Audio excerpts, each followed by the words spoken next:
Soirée en vaut vraiment la peine, vous pourrez juger sur pièce dans un court instant.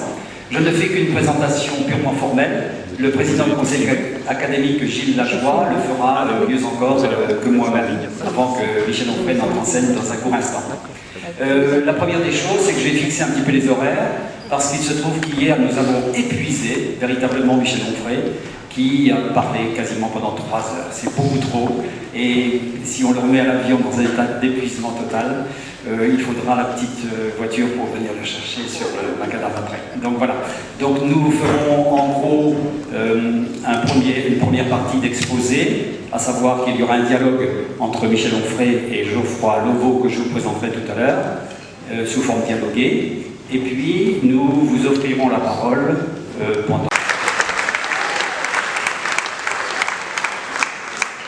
Merci, merci.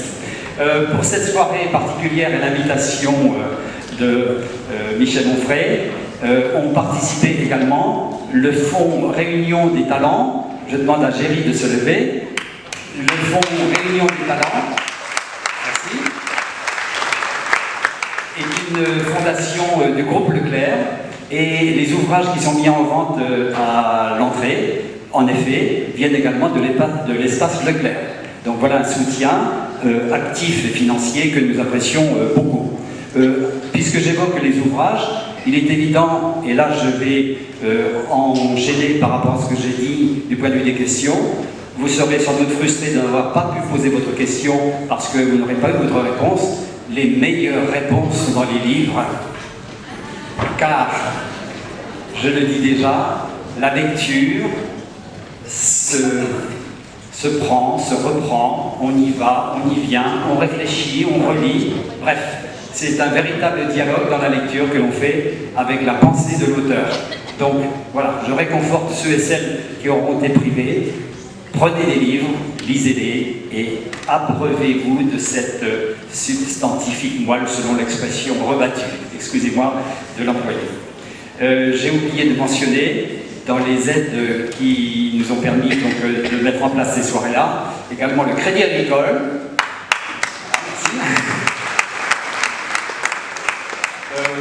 qui est, par l'intermédiaire du fil d'initiative locale, a permis, le fonds d'initiative locale, merci de corriger, soutient en quelque sorte des actions culturelles de cet ordre.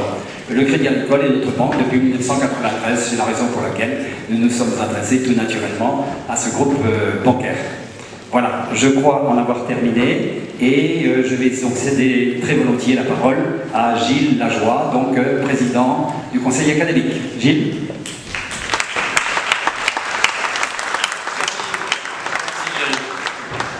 Bonjour à tous, bonjour à toutes, chers amis de l'université, chers étudiants, chères étudiantes, chers collègues, cher Michel Onfray, ce qui peut être dit clairement, et ce dont on ne peut parler, il faut le passer sous silence.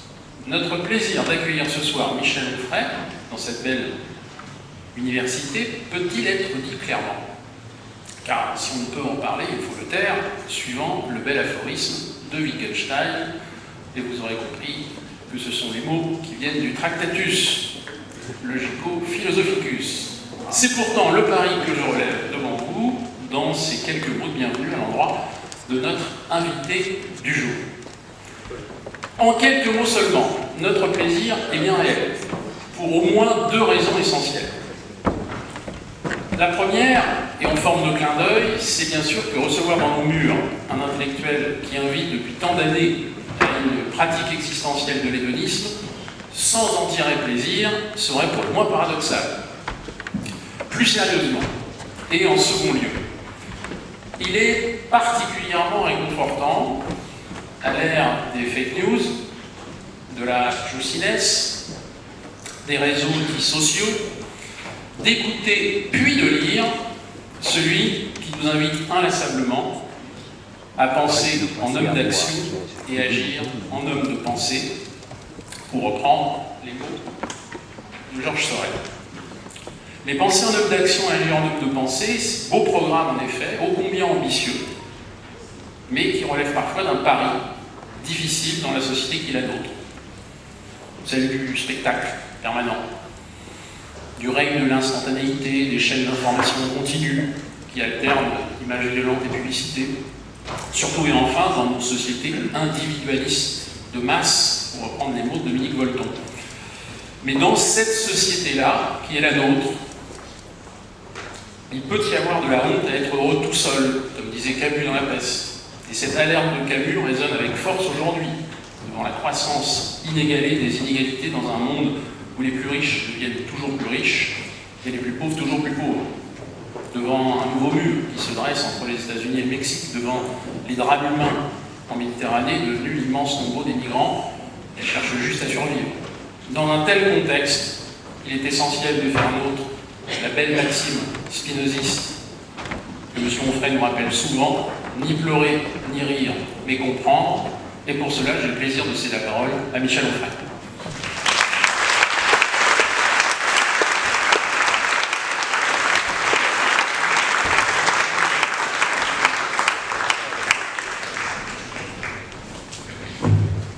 Donc, à la gauche de Michel Onfray, je présente Geoffroy Lopeau, qui est donc professeur de philosophie à La Réunion et dans les classes supérieures.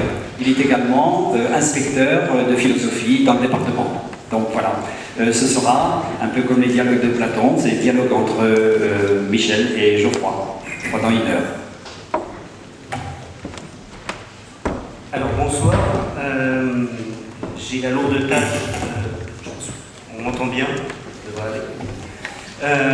J'ai la lourde tâche de poser quelques questions à Michel, mais je vais me faire très bref sur les questions qui aient le maximum de temps de réponse. Et ma tâche est d'autant plus lourde que je suis censé lui poser des questions sur un livre qui n'existe pas encore. Donc il a fait 2 conférences les jours précédents, l'une sur Cosmos, la deuxième sur Décadence, et puis la troisième sur Sagesse, mais Sagesse n'existe pas encore, donc je n'ai pas pu le lire. Alors je suis allé un petit peu me renseigner, et puis j'ai discuté un peu avec lui. Donc je vais essayer de partir un petit peu de ce qui s'est dit, notamment hier soir, pour poser des questions et pour engager le dialogue sur justement Sagesse, que malheureusement je n'ai pas encore lu. Alors hier, Michel, tu disais dans ta conférence que notre civilisation est mourante, parce que notre spiritualité judéo-chrétienne est elle-même en déclin, ou moribonde. Et on a l'idée que justement les civilisations se fondent sur les spiritualités, plus que sur toute autre chose, et c'est la raison pour laquelle notre civilisation est mourante. C'est en gros la thèse en partie de Décadence, même si on ne peut pas la réduire en une phrase. Et donc tu disais que seule la transcendance donne une valeur fondatrice aux normes politiques et sociales, et je te cite, tu disais « La culture est l'art de cristalliser les transcendances au profit d'un pouvoir ». C'est une belle phrase, je la répète, la culture est l'art de cristalliser les transcendances au profit d'un pouvoir. Alors comme la thématique de Sagesse sera plus politique, d'après ce que j'ai cru comprendre, la première question que j'ai envie de te poser, c'est est-ce qu'on peut penser à cet égard que les politiques, que le personnel politique, mais peut-être que la science politique également, a une influence sur ces spiritualités, a une influence sur le déclin de la civilisation? Est-ce que c'est un déclin fatal ou est-ce que c'est un déclin qu'on peut ralentir, qu'on peut infléchir? Est-ce qu'on peut changer l'empreinte de la spiritualité? Je crois que c'était une expression que tu employais hier.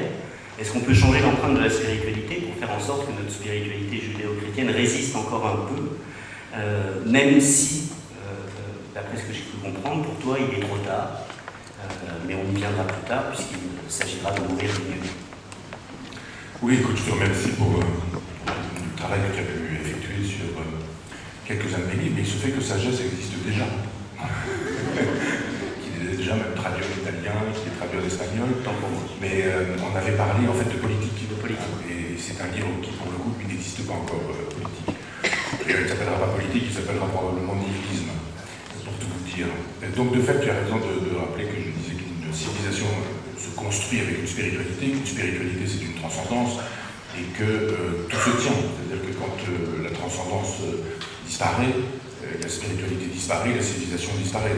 Pas fait hier, pour ceux qui étaient là, mais l'analyse de ce qu'a été notre civilisation. Je ne sais plus quand j'ai répondu à cette question, enfin je ne sais même pas si c'était dans un dîner ou si c'était lors d'une conférence, mais de fait, j'ai fait savoir que c'était plutôt à la Renaissance que le début de la fin était susceptible d'être signalé ou montré parce qu'on a cru, une foi pure et dure, cru en Dieu, et il y a eu un moment donné où il a fallu que la raison justifie l'existence de Dieu, et justifie la religion catholique, qui s'est structurée avec du temps, évidemment, parce que vous avez un homme, Jésus, je ne vais pas revenir sur cette idée qui est pour moi un personnage conceptuel, quelques apôtres, et puis par la suite, vous avez des gens qui inventent la biographie de Jésus. Je songe à Constantin, au début du IVe siècle, et à sa mère, Hélène, qui se met à inventer les lieux saints, et qui, comme par hasard, quelques siècles plus tard, se met à découvrir la croix, le titulus, ce petit texte sur lequel on avait écrit le motif de la condamnation de Jésus, la couronne d'épines, les clous, l'endroit où il est né, l'endroit où il est mort, etc.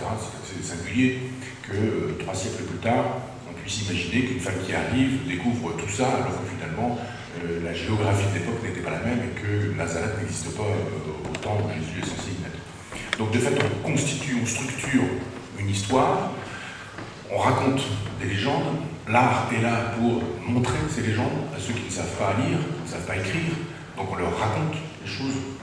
Il y a des narrations, il y a des récits, ces récits donnent une espèce d'histoire sainte qui se cristallise. On voit par exemple au moment de la légende dorée avec Jacques de Voragine qu'on raconte des histoires et que les prêtres se servent de ces histoires pour édifier leurs ouailles dans les églises. Donc effectivement, quand on commence à douter de Dieu et qu'on commence à dire il va falloir que je vous explique pourquoi Dieu, comment Dieu, etc., c'est que c'est le début de la fin, c'est que cette spiritualité cesse d'être forte. On pourrait aussi utiliser l'architecture et puis voir comment l'architecture romane est une architecture de pureté, de sobriété, parce que Dieu suffit. Dieu se suffit. Dieu, c'est la lumière. Il suffit d'avoir quelques ouvertures pour faire entrer la lumière, et si vous faites entrer la lumière, vous faites entrer Dieu, car une église, c'est un temple solaire. À l'origine, elles sont toutes orientées vers le soleil levant. Dieu est identifiable à la lumière, c'est ça depuis toujours, depuis les hommes de la préhistoire. Le divin, c'est ce qui donne la vie, et ce qui donne la vie, c'est le soleil. C'est une constatation extrêmement simple, et le christianisme n'est jamais qu'un collage qui nous permet de fabriquer une religion sur des choses très anciennes. De fait, toute religion est célébration de la lumière, et la lumière entre dans l'église, elle descend, elle illumine, et elle suffit. C'est-à-dire que quand on commence à imaginer qu'il faudra monter vers la lumière, ça veut dire que la lumière ne descendra plus, et vous aurez à ce moment-là l'art gothique, par exemple. Et on a cette espèce de flamme de pierre qui fait qu'on s'en va chercher Dieu, de la même manière qu'on s'en va quérir le sens du ciel avec les vitraux qui nous permettent de faire venir des lumières sur le sol, notamment du bleu, c'est la couleur mariale, la couleur de Marie. Et si c'est la couleur de Marie, c'est tout simplement parce qu'on appelle ça le bleu outre-mer, il faut aller chercher au-delà de la mer. C'est une couleur extrêmement précieuse, et voilà pourquoi on réserve le bleu à Marie, et les vêtements de Marie sont bleus juste parce que c'était des pigments qui coûtaient extrêmement cher à cette époque-là. Donc on voit bien que l'architecture romane, elle dit des choses, l'architecture gothique, elle dit d'autres choses, et puis après on aura le baroque, le rococo. J'ai vu des églises contemporaines qui ne sont pas par exemple orientées vers le Levant. Ça n'a plus aucun sens. Et quand le Vatican II nous dit, eh bien, il va falloir désormais que le prêtre se mette face ses ouailles, ça veut dire qu'il tourne le dos à la lumière, au soleil. Donc on n'a plus besoin de faire rentrer la lumière, puisque là, pour le coup, on n'avait plus du tout le sens de la transcendance. On est dans l'immanence la plus absolue. On mélange les hommes et les femmes, on ne leur parle plus en latin, on leur parle en français, tout ça c'est Vatican II. On se met à tutoyer Dieu. Moi, quand j'ai appris Notre Père, vous voyez Dieu, et quelques temps plus tard, on s'est mis à lui dire tu. Et donc on voit bien comment, uniquement à partir de l'architecture, mais ça pourrait marcher avec la peinture, avec la littérature, avec tout ce qui relève de ce que Hegel appelait le Zeitgeist, c'est-à-dire l'esprit du temps. L'esprit du temps est dans chaque production, littéraire, artistique, philosophique, etc. Donc de fait, il y a une spiritualité, et il y a une densité à cette spiritualité. L'éthique et la politique entretiennent une relation intime. Pour répondre à ta question, de fait, je ne vois pas comment nous pourrions penser une éthique sans politique et une politique sans éthique. Il y a un long temps politique qui est un long temps chrétien, judéo-chrétien. Et ce long temps, il est théocratique. C'est le pouvoir de Dieu au sens étymologique. Et il y a un paradis, il est raconté, il n'est évidemment pas raconté dans les évangiles. On ne trouverait aucune description du paradis dans les évangiles. On trouverait éventuellement une description du paradis dans la Genèse, mais c'est assez rapide, c'est très très rapide. Et cette description du paradis, elle va s'associer à une description de l'enfer, elle va s'associer également à une description du purgatoire, ou à une invention du purgatoire d'abord, et ensuite une destruction du purgatoire. Et on voit bien qu'effectivement, à ce moment-là, on va fabriquer une politique à partir d'une métaphysique. Il y a un ciel, dans ce ciel, il y a un Dieu, et il y a une discipline qu'on appelle l'angélologie, la discipline des anges. C'est le pseudo de Neil Aréopage, par exemple, qui est à l'origine de ces hiérarchies célestes, et qui vous dit, eh bien voilà, vous avez Dieu, vous avez les archanges, vous avez les anges, vous avez les séraphins, vous avez les chérubins, vous avez etc., etc. Et on vous raconte un monde extrêmement hiérarchisé, en vous disant que c'est ce qui se passe dans le ciel, et on vous dit, prenez ce modèle-là, et le modèle politique, c'est très exactement la même chose. Vous avez un Dieu dans le ciel, vous aurez un Dieu sur terre, et ce sera la monarchie. Vous aurez ensuite des archanges, etc., etc. Et vous voyez comment cette pyramide, elle finit par produire un modèle politique. Ce modèle politique, évidemment, il est lui aussi touché par l'entropie et il ne dure pas toujours. Et à un moment donné, il va falloir qu'on parvienne à la Révolution française, c'est-à-dire à l'abolition de la théocratie au profit de la démocratie, non plus le pouvoir de Dieu, mais le pouvoir du peuple. Ça passe par la laïcité ou la laïcisation, et ça passe par un personnage qu'il faudrait réhabiliter, qui est Machiavel. Machiavel n'est pas machiavélien, contrairement à ce qu'on pourrait imaginer, c'est-à-dire que quand il écrit Le Prince, des principautés plutôt, des principautés, en fait c'est traduit par Le Prince, Machiavel est quelqu'un qui dit il y a des communautés diverses, éparses, et ces communautés diverses, éparses, il faudrait qu'elles n'existent plus, et qu'il n'existe plus qu'une unification, une espèce de nation, on n'utilise pas encore l'expression à cette époque-là, qui est une unité, qui aurait pu être l'unité italienne. Et pour ce faire, dit Machiavel, il faut utiliser la force du lion et la ruse du renard. De sorte qu'on dit, mais voilà, l'éthique et la politique se séparent désormais, et la politique n'a plus besoin d'éthique, et elle est même parfois contraire à l'éthique dominante. C'est pas du tout ce que disait Machiavel. Machiavel reprend le principe de la dictature chez les Romains. Un dictateur, c'est quelqu'un à qui on donne les pleins pouvoirs, certes, mais il les rendra après qu'il eut fait ce pourquoi on lui a donné les pleins pouvoirs. C'est quand même pas exactement la même chose que les dictatures du XXe siècle. De sorte qu'à ce moment-là, on voit bien qu'on n'a plus véritablement besoin de Dieu et que tout est véritablement dans l'immanence. Ce qui veut dire que 14e, 15e, 16e, d'une certaine manière, c'est le début de la décadence. Donc il y a toujours un texte, bien sûr, il y a toujours un texte auquel on se réfère, la Bible, mais au fur et à mesure du temps qui passe, on s'y réfère de moins en moins. On ne se réfère pas forcément au même texte. On disserte par exemple sur le Jésus qui dit rendons à César ce qui est à César et à Dieu ce qui est à Dieu, qui est le contraire évidemment de la théocratie. C'est le début de la fin, puisque finalement c'est le principe de la laïcité. Rendez à César ce qui est à César, et bien voilà, domaine politique, rendez à Dieu ce qui est à Dieu, domaine théologique, et ces deux domaines sont séparés. On peut ne pas rendre à l'un ce qu'on donne à l'autre, ou donner à l'autre ce qu'on donne à l'un. Ce qui veut dire effectivement que le texte va être de plus en plus nécessaire, on va être de plus en plus obligé de contextualiser, d'expliquer, de raconter. La raison va prendre de plus en plus de pouvoir, de plus en plus de puissance, puis à un moment donné, elle prendra toute la puissance, et ça deviendra la philosophie des Lumières. D'abord la Renaissance, ensuite la philosophie des Lumières, et nous vivons toujours sur ce principe de la philosophie des Lumières, même si nous sommes en train de déconstruire la philosophie des Lumières. Tout ce qui faisait la grandeur et la beauté de la philosophie des Lumières, la raison, l'intelligence, la confiance en l'homme, le bon sens, l'argumentation, le cartésianisme, si on veut, c'est quand même Descartes qui rend possible la philosophie des Lumières, tout ça s'effondre aujourd'hui. On peut tout dire et le contraire de tout, ce qui est déraisonnable, ce qui va au-delà de tout bon sens, et c'est pour moi effectivement le signe avéré que nous sommes en décadence. Donc oui, il y a une politique possible en dehors du divin et du sacré, et oui, il y a aussi une éthique possible en dehors du divin et du sacré. Donc je ne suis pas de ceux qui disent la décadence étant là, plus rien n'est possible. C'est le propre de ce livre qui s'appelle Sagesse, et qui est sous-titré Comment vivre au pied d'un volcan. Enfin, il n'est pas sous-titré, c'était bandeau, comme j'ai utilisé, mais qui propose une sagesse et tragique et païenne. Et je dis, puisque nous sommes dans une période post-chrétienne, qui s'avance vers le post-christianisme, allons voir du côté du pré-christianisme. Et je demande aux Romains qu'ils nous aident à sortir de cette mauvaise passe. C'est-à-dire que le christianisme suppose ce que Nietzsche appelait des arrière-mondes, c'est-à-dire que le sens de ce monde, nous disent les chrétiens, est au-delà de ce monde. Il y a une transcendance, au-delà de ce monde, vous avez un monde des idées, pas tant un monde des idées, mais enfin un monde des divinités ou du divin, et c'est ce monde du divin qui va donner son sens à cette réalité. Les Romains ne pensent pas du tout comme ça, c'est d'ailleurs très compliqué de penser la question du divin ou de la divinité chez les Romains, c'est pas aussi simple qu'on pourrait le croire aujourd'hui. Paul Venn avait d'ailleurs sur les Grecs posé la question, les Grecs croyaient-ils à leur mythe? C'est une question intéressante. S'ils y croyaient, comment y croyaient-ils? Ils n'y croyaient pas comme nous. Nous pouvons penser qu'on pouvait y croire. Aujourd'hui, on ne peut pas se mettre à la place non plus de ces gens-là, imaginer qu'ils pensaient les mythes comme ceci, comme cela, c'est-à-dire en y croyant vraiment, en n'y croyant pas, en y croyant comme à une fable, en sachant que c'était une fable, mais en croyant tout de même à la vérité de cette fable. Et les Romains ne sont pas du tout sur ce terrain-là. Je les réhabilite justement parce que les Romains ont le sens de l'immanence la plus absolue. Autant les Grecs sont des gens qui sont les inventeurs de l'idée, enfin les inventeurs, c'est plutôt Pythagore qui tient ça de l'Orient, et plus précisément de l'Inde, c'est probablement.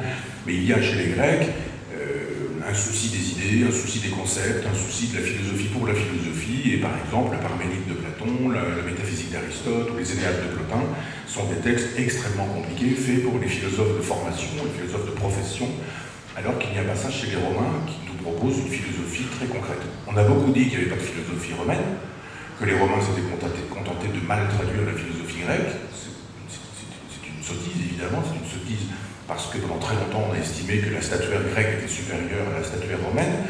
Ce ne sont pas les mêmes catégories, c'est tout. Si vous voulez juger d'une statuaire romaine à partir de la statuaire grecque, vous allez commettre des erreurs. C'est pas exactement la même chose. Chez les Grecs, on vous montre une forme pure. C'est le corps pur, c'est la beauté du corps absolu, c'est la beauté d'un corps qui échappe au monde.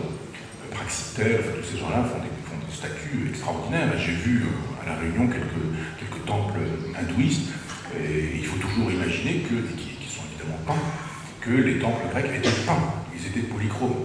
Donc on cesse de les voir comme on les voit aujourd'hui, avec une espèce de blancheur. Donc on est dans la blancheur dominante, mais on est dans la domination des idées chez les Grecs, alors que les Romains vous représentent les gens tels qu'ils sont. Les Grecs, la statuaire grecque nous montre les gens tels qu'ils devraient être, dans l'absolu, donc des jeunes garçons, des beaux et faibles, etc.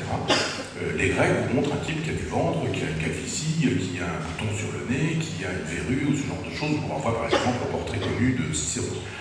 Donc ça ne veut pas dire qu'ils ne sont pas beaux. Il ne s'agit pas de dire « Ah bah c'est quand même pas la même chose ». Regardez la statuaire romaine, elle ne tient pas la route à côté de la statuaire grecque. On ne dit pas la même chose du tout. Les Grecs nous disent effectivement qu'il faut aller voir le ciel des idées pour comprendre ce monde. Les Romains nous disent, mais ayez le souci de ce monde-ci, tel qu'il est, pour que vous puissiez le comprendre et y trouver véritablement votre place. De sorte que, quand vous êtes à Rome, par exemple, et que vous êtes au musée national romain et que vous visitez la salle des bustes romains, eh bien, vous êtes en compagnie, n'oubliez pas, ils étaient peints, encore une fois, hein, n'oubliez pas que vous êtes en présence de la vérité ou de la réalité des gens qui sont morts, et pas en présence de leur idée. De sorte que je suis allé solliciter les Romains en disant ce ne sont pas des gens qui sont tellement incapables de penser qu'ils ont congédié le sacré, non pas du tout, ce sont des gens qui nous disent nous pouvons penser, pardon, mais nous n'avons pas forcément besoin des idées, des concepts, de l'abstraction pure. Nous avons besoin de l'édification. On doit donner des exemples. Et dans Sagesse, je raconte une trentaine d'anecdotes qui étaient des occasions pour les philosophes romains de donner des leçons de philosophie.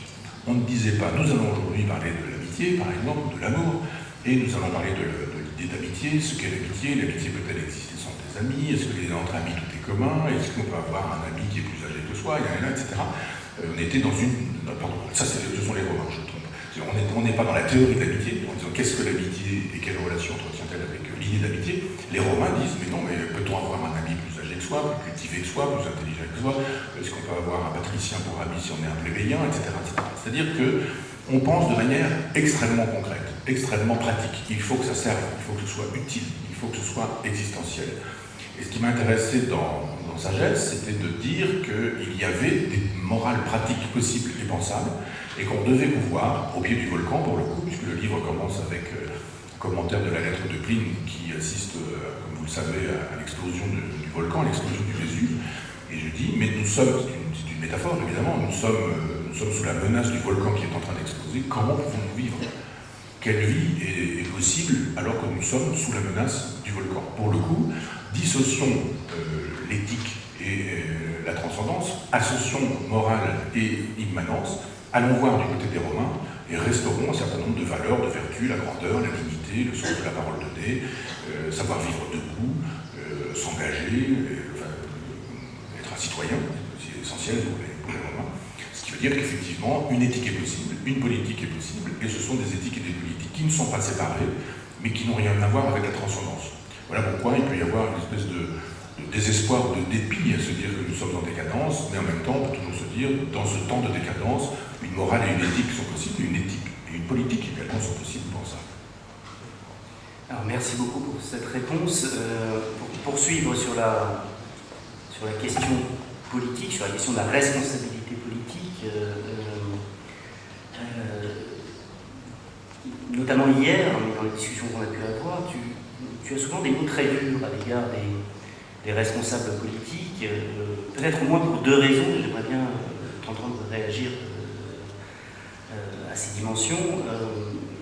Au moins une première raison, parce qu'il y aurait eu des erreurs civilisationnelles, ce qu'on peut appeler la question migratoire, en expliquant qu'on a pu faire rentrer dans notre pays ou dans notre Europe un certain nombre de personnes qui attendent en quelque sorte en embuscade la mort de notre civilisation pour sinon imposer la leur, en tout cas fonctionner à partir de valeurs qui sont incompatibles avec celles de notre civilisation. Donc, il y a des erreurs visiblement politiques qui ont été commises par nos responsables. Voilà. Et une deuxième dimension également, c'est l'abandon de la souveraineté, qui revient souvent dans ton langage, en disant une des erreurs, Maastricht, qui revient aussi un peu comme un événement, si pas fondateur, en tout cas déclencheur d'une forme de décadence politique, peut-être cette fois-ci. On a renoncé à notre souveraineté et en gros on a renoncé à tout moyen d'action contre ce qui pourrait être justement un facteur de décadence politique. Donc finalement la question que j'ai envie de te poser c'est est-ce qu'il faut être aussi dur, est-ce qu'il n'y a rien à sauver dans les 10, 20, 30 ans politiques récents, est-ce qu'il faut tout identifier sur le modèle de ce sont des politiques libérales ou néolibérales qui ont répondu à des exigences qui sont celles du capitalisme, parce que c'est un peu sous-jacent aussi à ton discours. Ou est-ce qu'on doit avoir une analyse plus ambivalente de la réalité politique? Est-ce que c'est possible, en gros, de tracer un portrait aussi systématique et englobant? Ou est-ce que je me trompe d'ailleurs dans la lecture que tu fais de cette modernité politique? Non, tu ne te trompes pas, mais je te prendrai, si tu permets, sur le mot embusqué. Je ne pense pas que les musulmans soient embusqués en attendant leur venue de prendre le pouvoir et d'islamiser la France. Ça, c'est le discours de Zemmour, c'est pas le mien. C'est pour ça que je parlais de controverse. Oui, mais tu as bien raison de dire que c'est une controverse, mais je n'ai jamais dit ça. Je n'ai jamais pensé. Maintenant, il faut penser en termes de civilisation. Je suis en train, pour le coup, de faire un livre qui n'est pas encore paru, et je reviendrai en parler, et qui s'appellera Paul aux défis parallèles, je vole son titre à plus tard, et qui sera sous-titré De Gaulle et Mitterrand. Et donc je réponds à toutes les questions que tu poses, parce qu'effectivement, je crois qu'il y a une vraie ligne de fracture entre ces deux personnages-là, parce qu'il faut penser en termes de civilisation. De Gaulle le faisait, Mitterrand ne le faisait pas. J'ai fait des chapitres, une trentaine de chapitres, là je suis en train de finir, j'ai fini d'ailleurs le chapitre sur l'Europe, je suis en train de commencer le chapitre sur les capitales, j'en ai fait une trentaine, et le livre est quasi fini, mais il y a un moment donné où j'ai travaillé sur la question de la culture, et j'ai relu Malraux, enfin j'ai relu Malraux, j'ai pas lu tout Malraux quand j'étais adolescent, j'ai lu 2 ou 3 romans qui m'ont pas tellement emballé, et j'ai lu des textes esthétiques auxquels je n'ai rien compris. J'avais 17 ans, 18 ans, et alors quand on vous parle de la statuaire Khmer, qu'on met ça en relation avec une statuette Dogon, et qu'on vous dit que ça fait songer très précisément au gothique médiéval rhénan, et vous dites, je n'ai pas toutes les références, je ne comprends rien, je ne vois pas ce qu'il veut me dire très précisément. Donc il faut de la culture pour lire et comprendre, surtout Malraux, puis aussi faire la part du whisky, du pétard, des médicaments, du délire, du personnage. Il y a des intuitions, c'est génial, il y a des choses, c'est moins sûr, mais il faut penser comme Malraux faisait. J'ai découvert qu'il y avait effectivement chez Malraux une pensée de la civilisation, et très peu sont capables de penser en termes de civilisation. Parce que nous sommes sous domination idéologique marxiste, même chez les gens de droite qui ont l'impression d'être de droite, et qu'on pense toujours qu'il y a un sens à l'histoire, qu'on est dans la grande logique judéo-chrétienne. Le christianisme et le marxisme, c'est à peu près la même chose, puisqu'on pense que le passé est derrière nous, que le présent c'est là où nous sommes, que le futur c'est devant, et que finalement il y a un progrès. Hier c'était moins bien, aujourd'hui c'est bien, mais demain ce sera mieux.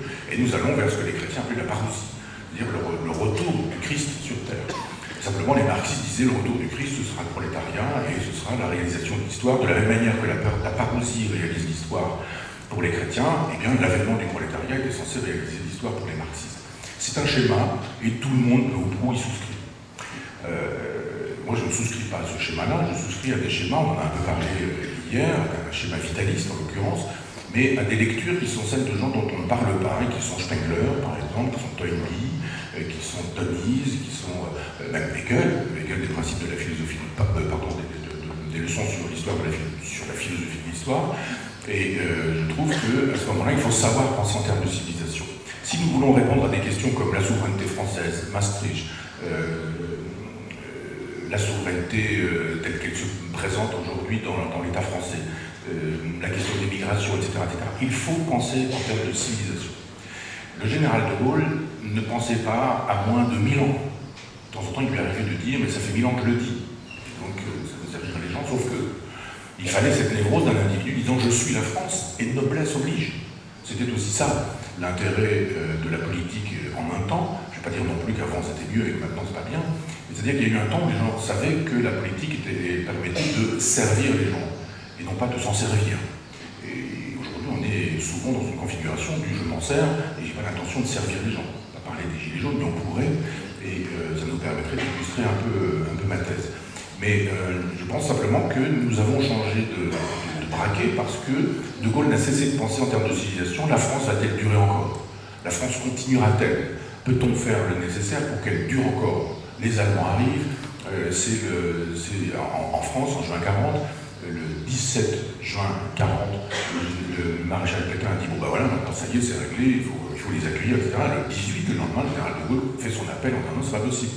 Ce n'est pas possible, la France ne peut pas mourir, je suis la France, je suis à Londres, on continue. » Et puis il y a, au-delà de la France, l'Empire, ce qu'on appelait à l'époque l'Empire, puisque la décolonisation n'avait pas encore eu lieu. Et le général de Gaulle a dit « on continue, on y va. » Tout le monde a dit « les cinglés, personne n'y a cru. » Et d'autres ont dit « bah si, voilà, c'est fini. » Pétain disait on a été hédoniste, jouisseur, on se fait envahir, c'est normal, les Allemands vont nous remettre un peu de santé là-dedans, et c'est formidable. Et il y a un certain François Mitterrand qui croit à cette thèse-là. Je vous renvoie au livre de Pierre Péan, qui s'appelle Une jeunesse française, et qui raconte effectivement que François Mitterrand se retrouve dans les rangs de l'extrême droite dans les années 30, qui manifeste contre le recteur Geiz, professeur de droit, qui soutenait à l'époque une politique antifasciste alors que le fascisme était installé en Éthiopie avec Mussolini, et Mitterrand est photographié dans la rue avec des pancartes à côté de lui, qui demande à ce que les métèques s'en aillent, s'enfuient, etc. Mitterrand est pétiniste, il l'est jusqu'en 1943, puisqu'il a la francisque, et ma thèse est qu'il continue de l'être un petit peu plus tard. On n'entrera pas dans le détail, mais je suis en train de découvrir des documents assez sidérants sur ce sujet-là. Il y a un moment donné où le général de Gaulle s'oppose à Mitterrand, pas seulement pour des questions de personne, mais simplement parce que Mitterrand est sur cette logique de la France, c'est fini. Il le dit à Jean-Pierre Chevènement en 1979. Et il lui dit, mais je crois, cher Jean-Pierre, que nous ne pourrons plus que passer entre les gouttes. Dit-il à Chevènement, qui lui évidemment ne croit pas, ne croyait pas, il n'y croit toujours pas. J'ai l'occasion d'en parler de temps en temps.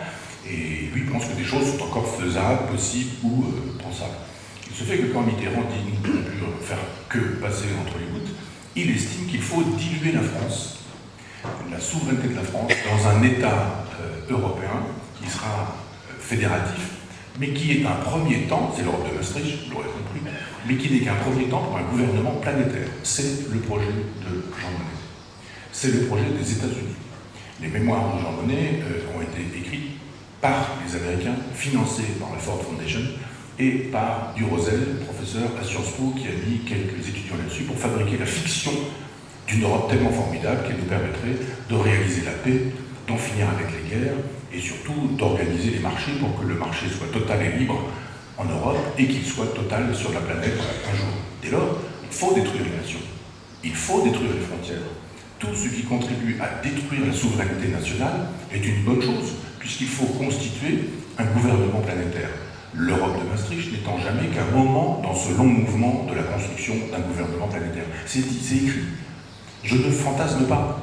Lisez les textes de Jean Monnet et vous aurez la démonstration que ce que je dis n'est pas ce que j'inventerai, mais c'est simplement ce que dit Jean Monnet. Le général de Gaulle dit très exactement l'inverse.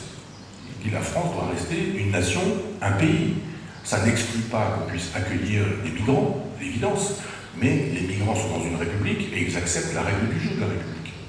Il ne s'agit pas pour la France d'accepter la règle du jeu du commerce international qui vise à dire plus de nations, plus de pays, plus de frontières, plus d'histoire, plus de subjectivité, plus de langue, plus de culture, plus d'autonomie sur ce terrain-là. On va faire une espèce de grand marché dans lequel tout le monde va parler une langue amoindrie, abaissée, le globish, une espèce d'anglais d'aéroport, en disant, eh bien, nous avons besoin de ça, parce qu'il nous faut fabriquer non plus des citoyens, c'est fini les citoyens, mais des consommateurs. Maastricht ne fabrique pas des citoyens, il fabrique des consommateurs. Il fabrique des gens qui achètent. Il fabrique des gens qui veulent posséder, qui veulent avoir.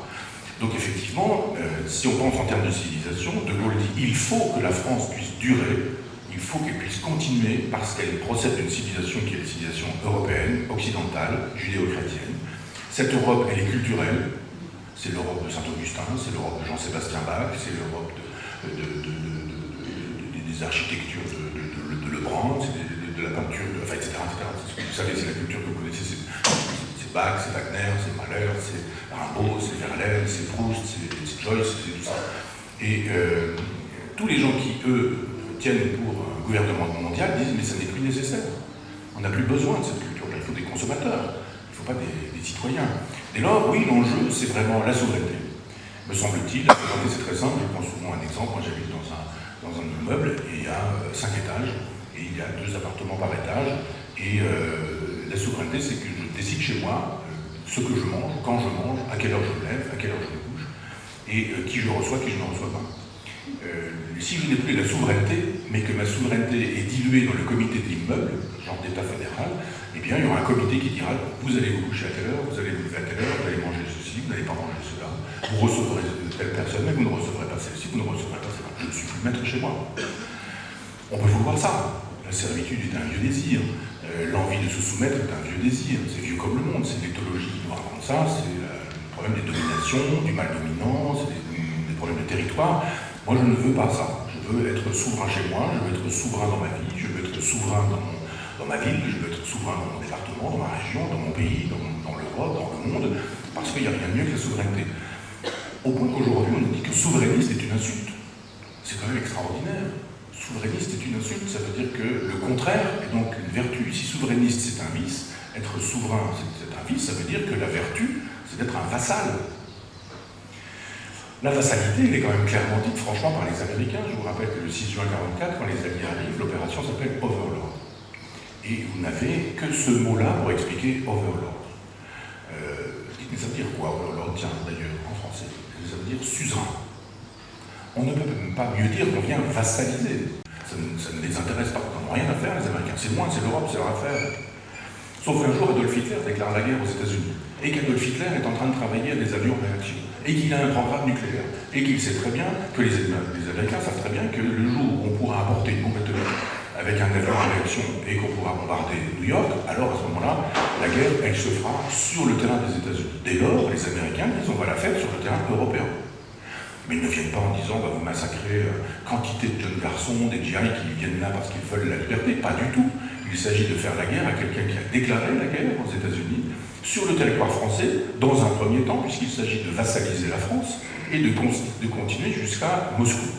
Après, vous savez, il y aura ceux qui disent bah, allez, on continue maintenant, au-delà de l'H-Gaden, on s'en va jusqu'à Moscou, et puis ceux qui disent mais non, pas du tout, on s'arrête là, et puis on se partage le monde. Et vous connaissez l'histoire, il y a le temps, on partage le monde, et on croit que ça continue, etc. Sauf que quand les Américains arrivent, ils ont un projet qui s'appelle l'AMCOT. C'est un acronyme qui veut dire gouvernement militaire allié. Les Américains ont, à Charlottesville, dans une université, fabriqué des élites qui sont censées prendre le pouvoir en France et gérer la totalité des préfets et des sous-préfets vichistes pour reprendre en main la direction de la France, notamment avec le général Giraud, qui était d'ailleurs le grand homme de ce projet américain. Les Américains avaient donc battu monnaie. Vous voyez que la souveraineté est là aussi, il n'y a plus de francs, il y aura un dollar français qui sera le dollar de l'AMCOT, et les Américains disent on vient, on s'installe, la France devient une colonie américaine, on instaure notre propre politique, et puis direction l'Est. On va faire tomber Hitler qui avait commis l'erreur stratégique militaire d'attaquer sur 2 fronts et d'ouvrir le front avec Barbarossa, c'est-à-dire l'ouverture sur le champ soviétique.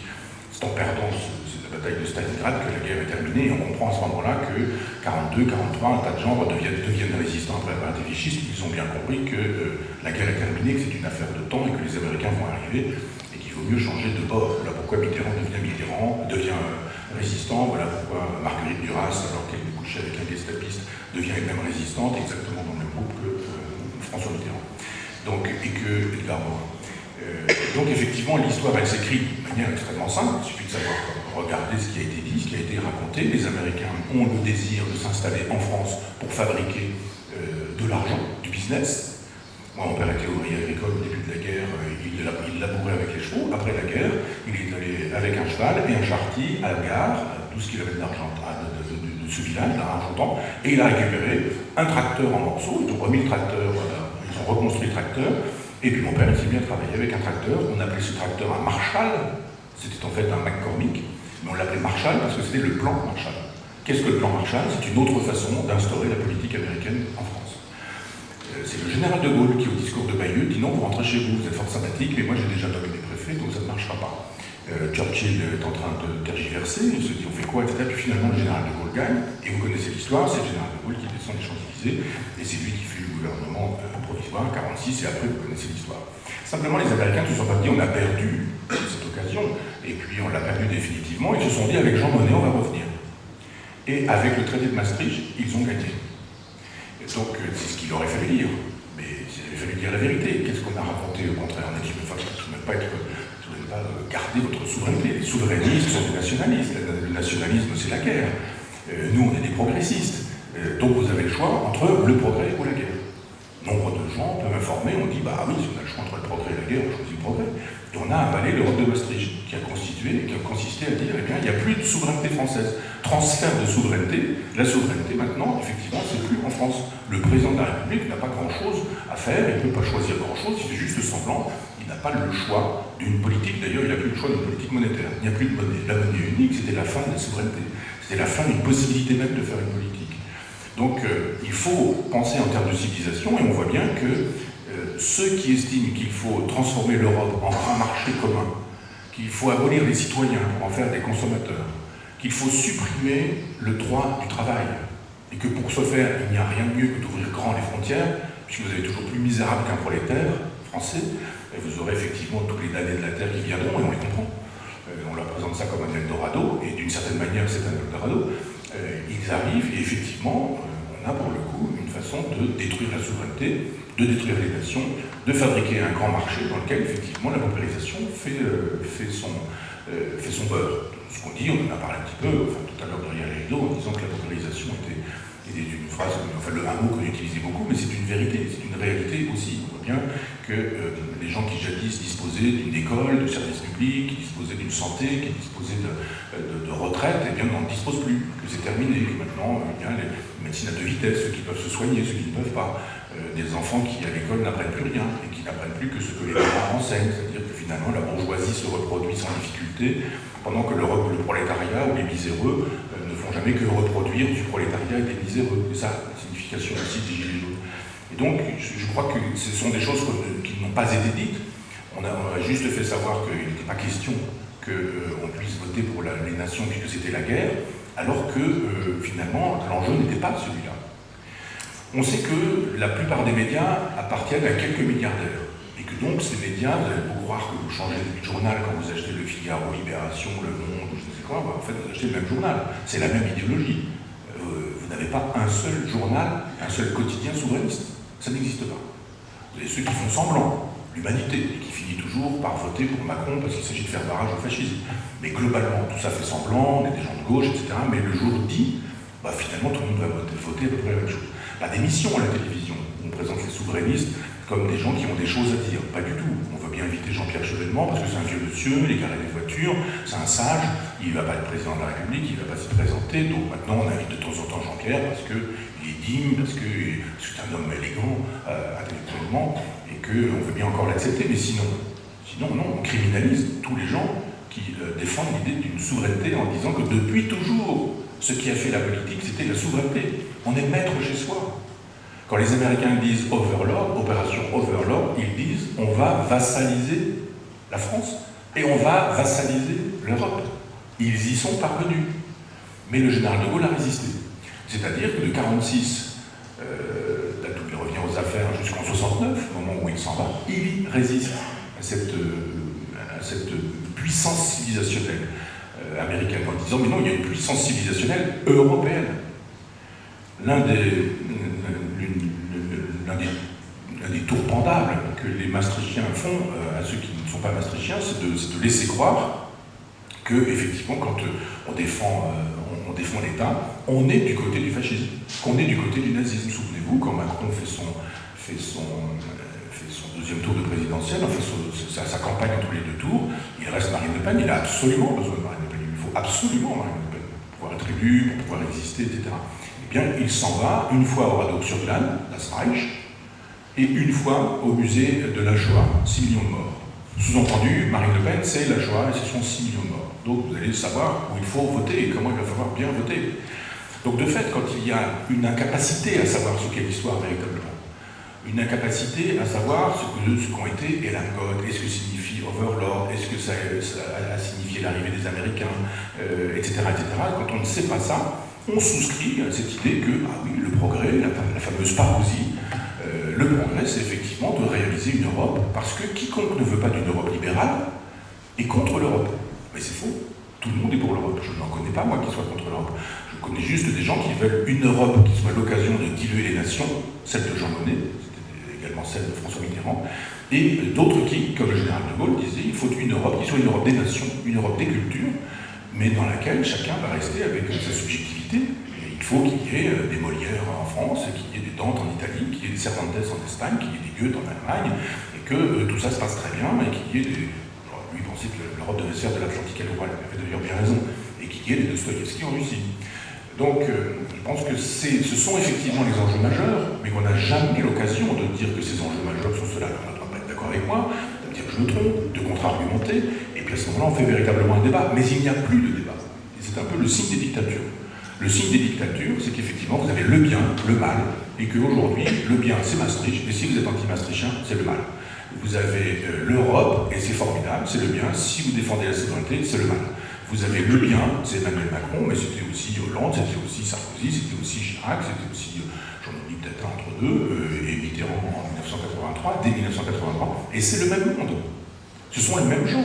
On change le paquet cadeau, mais dans le paquet cadeau, c'est le même objet. Ils font semblant de se battre, mais globalement, c'est la même vision du monde. Et tout est fait pour qu'effectivement la même vision du monde triomphe, c'est-à-dire qu'on continue dans ce sens-là.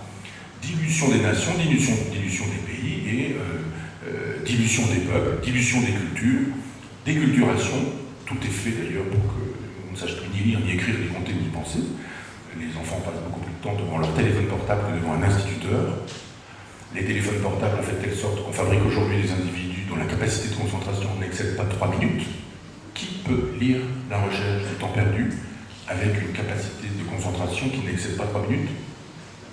Les phrases les plus longues de La recherche du temps perdu font jusqu'à 4 pages de Pléiade. 3 minutes, vous êtes perdu. Si vous pouvez vous concentrer 3 minutes, au bout de 10 minutes, vous êtes déjà mort. Non, vous n'avez pas lu les 4 000 pages de Pléiade de La recherche du temps perdu. C'est-à-dire qu'effectivement, il y a une invitation à dire la culture, ça n'est plus ça. Dans les rubriques culturelles des journaux télévisés, vous avez des moments où on se dit mais la mort de Johnny Hallyday n'est pas un événement culturel. Le dernier mot de Rihanna n'est pas un événement culturel. Etc., etc.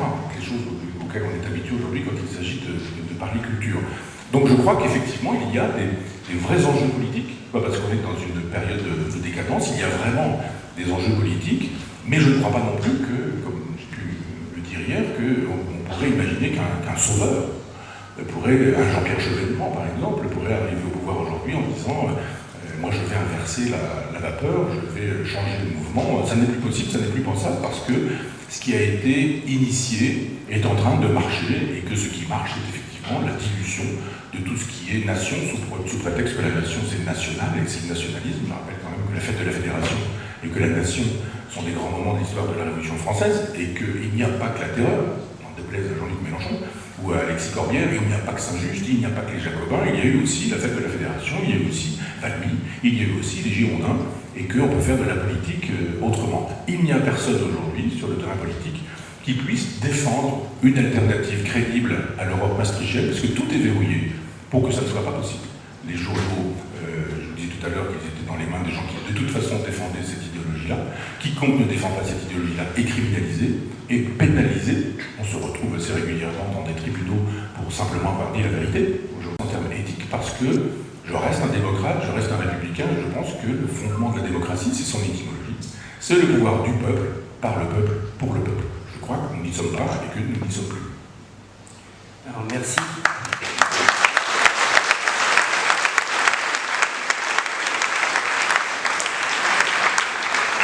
Je vois le temps tourner, donc je vais oser une dernière question. Mais je compte sur toi pour laisser du temps ensuite à la salle. Sinon tu vas t'épuiser. Mais une dernière question assez philosophique, c'est-à-dire que faire, peut-être pour ne pas rester sur une tonalité aussi grave, et puisque je sais que tu formules un certain nombre d'idées pas forcément contre le constat, mais pour après le constat de la décadence. Que faire d'un double point de vue, d'un point de vue politique et puis peut-être d'un point de vue éthique, justement. Je t'ai entendu défendre l'idée, je te cite, d'un municipalisme libertaire, l'idée d'une action locale qui serait pour toi la suite de la République, ou en tout cas la postérité de l'idée de République. Ce ne serait pas l'État, on l'a compris, ce ne serait pas supranational, on l'a compris, mais ça serait le local, ça serait le municipal. Peut-être que ça serait intéressant que tu développes cette idée. Et puis d'un point de vue éthique, c'est aussi une idée que tu as développée, mais je n'ai pas entendu te positionner sur cette idée, en tout cas hier, et je la trouve intéressante. Est-ce qu'il y a quelque chose d'un point de vue éthique, éthique qui serait lié à l'éthique du libertin? Est-ce qu'aujourd'hui, d'un point de vue individuel, mais même aussi d'un point de vue collectif, il y aurait une ressource dans cette éthique du libertin, et pas seulement d'une élection politique qui serait l'action locale? Alors, comme avec tous les mots essentiels en philosophie, je pense à idéalisme, à cynisme, à matérialisme, à stoïcisme, etc. Il y a une double entrée, et c'est toujours un peu dommageable. C'est-à-dire que quelqu'un qui est stoïque, par exemple, c'est quelqu'un qui se prend des coups et qui ne dit rien du tout. Un philosophe stoïcien, c'est pas exactement la même chose. Un philosophe cynique, c'est quelqu'un qui se réclame de la philosophie de Diogène, et c'est pas forcément quelqu'un qui est sans foi ni loi, au contraire, c'est quelqu'un qui a plus que d'autres, et la foi et la loi, ce en quoi il croit. Donc je crois que le mot libertin est aussi, hélas, est susceptible d'être mal perçu parce qu'on pense ce terme-là uniquement à partir du prisme du XVIIIe siècle. Et c'est le libertin de mœurs, celui dont on dit qu'il s'oppose au libertin érudit. Les libertins érudits sont du XVIIe siècle, je vais en parler. Mais le libertin, la plupart du temps, c'est ça, c'est le marquis de Sade. C'est éventuellement Codère de la Clos, les liaisons dangereuses, et on estime qu'au Crépillon, c'est souvent effectivement la jouissance sexuelle et la collection de femmes. C'est Casanova, d'une certaine manière, le libertin. C'est pas faux, mais c'est pas vrai, c'est pas seulement vrai. C'est-à-dire qu'il y a une philosophie, y compris chez Sade.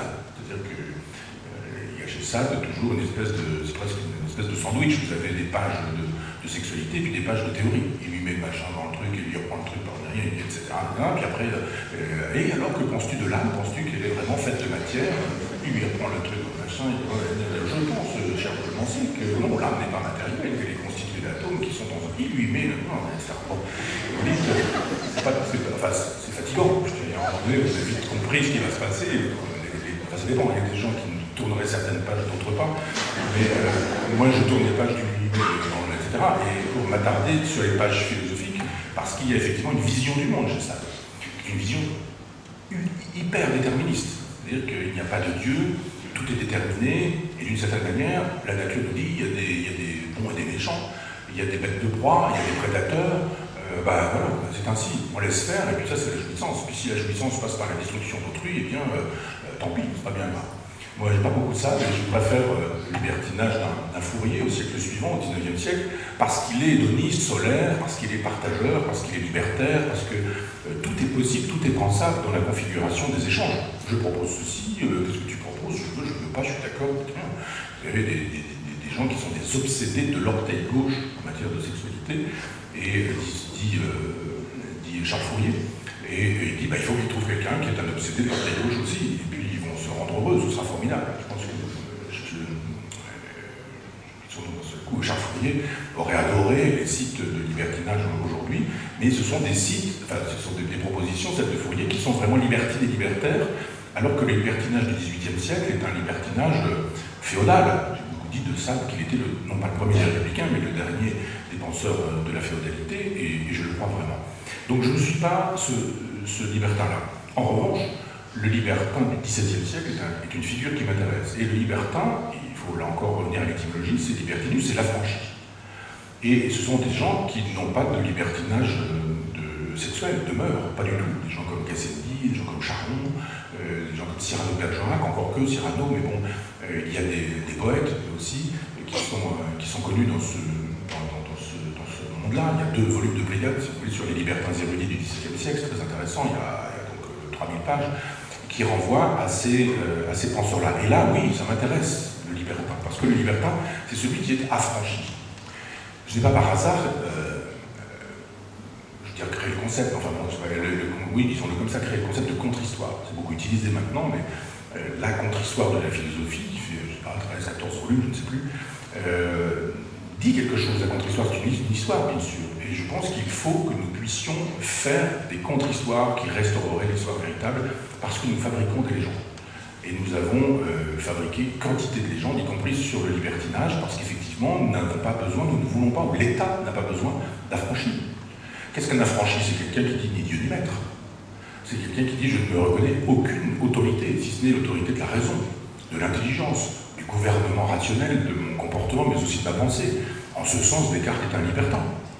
Spinoza est un libertin. Et le XVIIe est le grand siècle du libertinage, parce qu'effectivement, on dit d'accord, Dieu existe, il n'y a aucun problème, il existe, mais laissez-le de côté. C'est ce qu'on appelle les déistes, ceux qui nous disent il a créé le monde, mais il ne s'occupe pas du monde. Maintenant, nous, on va s'occuper du monde réellement. Puis après, il y aura les panthéistes, comme Spinoza, puis après, il y aura des athées, comme justement le curé Bélier, c'est le premier athée, c'est un curé. Et lui, c'est le libertin de mon cœur, je dirais. Parce que voilà quelqu'un qui dit moi, je regarde et ça ne marche pas. Le premier des véganes, le premier des antispécistes, c'est justement cet abbé Bélier, ce curé Bélier qui dit des choses extraordinaires, qui est un cartésien, encore une fois. Donc oui, le libertinage m'intéresse comme une figure de la rationalité, comme une figure de l'émancipation intellectuelle, culturelle, religieuse. Et ça, c'est une figure qu'il faut effectivement restaurer, surtout ces temps-ci. Alors qu'on voit réapparaître l'obscurantisme, le défaut de raison, le défaut de démonstration. Les gens sont capables de dire un truc, puis un autre truc, puis un autre truc. Mais ça va pas. Là, il y a une contradiction. On ne peut pas dire une chose et son contraire. Là, vous êtes en train de dire une chose et son contraire. D'abord, les gens devraient dire ah oui, c'est vrai, je dis une chose et son contraire. Ils disent non, pas du tout. Je peux très bien dire une chose et son contraire en même temps. Alors tout devient effectivement compliqué. Et quand la déraison pure, je dirais là pour le coup, on est dans la déraison pure, et que quand la déraison pure fait la loi, alors ça devient un peu problématique. Donc oui, effectivement, on peut restaurer un ordre libertin, mais j'ai cessé d'utiliser le mot parce qu'effectivement, c'est trop compliqué de dire à chaque fois dans quel sens on l'emploie, parce qu'immédiatement, on dit ah oui, libertin, c'est collectionneur de femmes, c'est Casanova, c'est Sade, etc. Donc j'ai laissé le mot de côté, on refait pas le dictionnaire à soi seul, et j'ai laissé ça de côté. Libertaire, c'est la même chose. Je me dis libertaire, je me suis dit libertin un temps, puis j'ai arrêté parce qu'il y avait trop de malentendus. Je dis toujours que je suis libertaire, mais libertaire c'est pareil, c'est trop compliqué pour plein de gens. C'est le poseur de bombes, c'est l'anarchiste. Je dis oui, je suis un anarchiste, mais je le suis au sens de Proudhon. Et Proudhon, lui, dit l'anarchie, c'est pas du tout le désordre, c'est au contraire l'ordre supérieur. Vous avez une grande tradition allemande, une grande tradition de la philosophie allemande, notamment à partir de Hegel, et il y a eu des anarchistes russes, par exemple, je songe à Kropotkin ou à Bakounine, qui ont été des lecteurs de Hegel, donc des lecteurs très, très allemands, très germaniques. Donc il y a une espèce d'idée pure de la révolution. On va faire la révolution, puis un jour on va, un peu comme Marx, exactement le même projet, pas par les mêmes moyens, mais ils avaient le même projet. Et ils pensaient qu'on pouvait réaliser un jour l'humanité réconciliée avec une révolution qui, etc., la dictature du prolétariat pour Marx, mais chez Bakounine, une espèce de sollicitation des masses. Les prisonniers, les paumés, les miséreux, les vagabonds, etc. Et j'ai dit, mais il y a une autre tradition philosophique dans l'anarchie, elle est française. Des gens dont on ne parle pas, des gens comme Sébastien Faure, des gens comme Anne Griner, des gens comme Jean Grave, que personne ne lit, et puis Proudhon, dont on connaît le nom, mais dont on connaît assez peu la pensée. Tu as dit tout à l'heure que j'étais contre l'État, je suis pour l'État. Je suis pour un État anarchiste. Voilà, c'est quand il y a État anarchiste, pas d'accord, il a le goût de la provocation, c'est pas vrai, les anarchistes ne veulent pas d'État, etc. Bakounine ne veut pas d'État. Kropotkin ne veut pas d'État. Simplement, il y a des thèses, les dernières thèses du dernier Proudhon sont des thèses en faveur de l'État. Le communalisme libertaire et l'État sont les deux bouts d'une même corde. C'est-à-dire effectivement que je crois que des hommes politiques peuvent faire des choses dans une commune alors qu'ils ne peuvent plus en faire au sommet de l'État. Je pense par exemple qu'un maire a plus de pouvoir que le président de la République dans la configuration qui est la nôtre. Le président de la République est obligé de donner des coups de fil ou de demander à des juristes ce qu'il a le droit de faire, de ne pas faire, ce que l'Europe lui demande de faire, et donc il ne fait pas grand-chose. C'est un Premier ministre, le chef de l'État français. Alors qu'un maire peut vraiment avoir des engagements très concrets et dire oui, je veux, je prends, je fais, je fais pas, etc.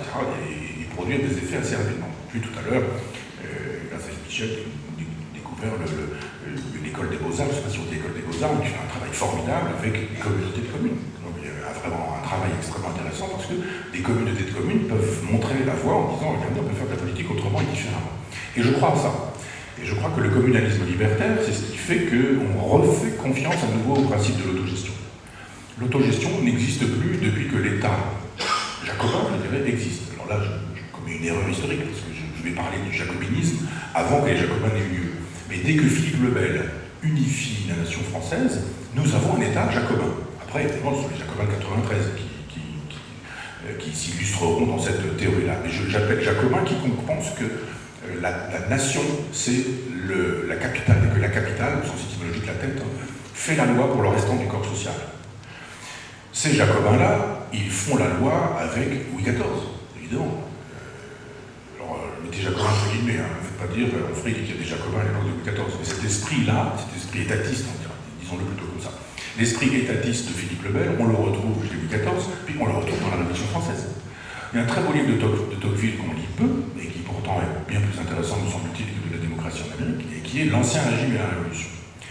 Moi j'adore la Révolution française, c'est une partie de ma bibliothèque qui est la plus importante. Mais quand j'ai lu ce texte-là, il y a longtemps, j'ai rien compris. Je me dis, mais ce type, il fait un livre sur la Révolution française, le nom de Robespierre n'apparaît pas, Saint-Just non plus, Mirabeau non plus, ni Louis XVI, ni la terreur, qu'est-ce que c'est que ce livre? Jusqu'à ce que je comprenne que finalement il pensait la Révolution française. Il n'en faisait pas l'histoire, mais il en faisait, il en pensait la nature. Et il disait, la Révolution française ne s'est pas débarrassée de l'essentiel, au contraire, elle a confirmé l'essentiel.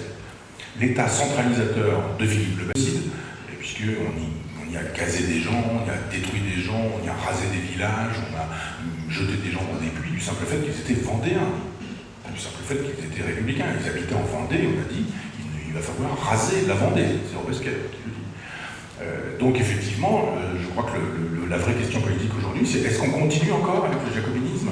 Et je pense que à La Réunion, c'est vraiment une question qu'on peut poser. Parce que je crois qu'effectivement, le jacobinisme, on sait plus qu'ailleurs ce que c'est. C'est le pouvoir qui vient d'ailleurs, une espèce de pouvoir invisible. Et les Girondins, eux, pendant la Révolution française, les ennemis des Jacobins, donc, disent, il y avait 83 départements à l'époque, il faut que Paris pèse 1/83e de la représentation nationale. Formidable. Cette façon de dire, Paris ne doit pas faire la loi sur la totalité de la nation. Il faut que Paris pèse son poids, et le poids de Paris, c'est 1/83e de la représentation nationale. C'est mon schéma.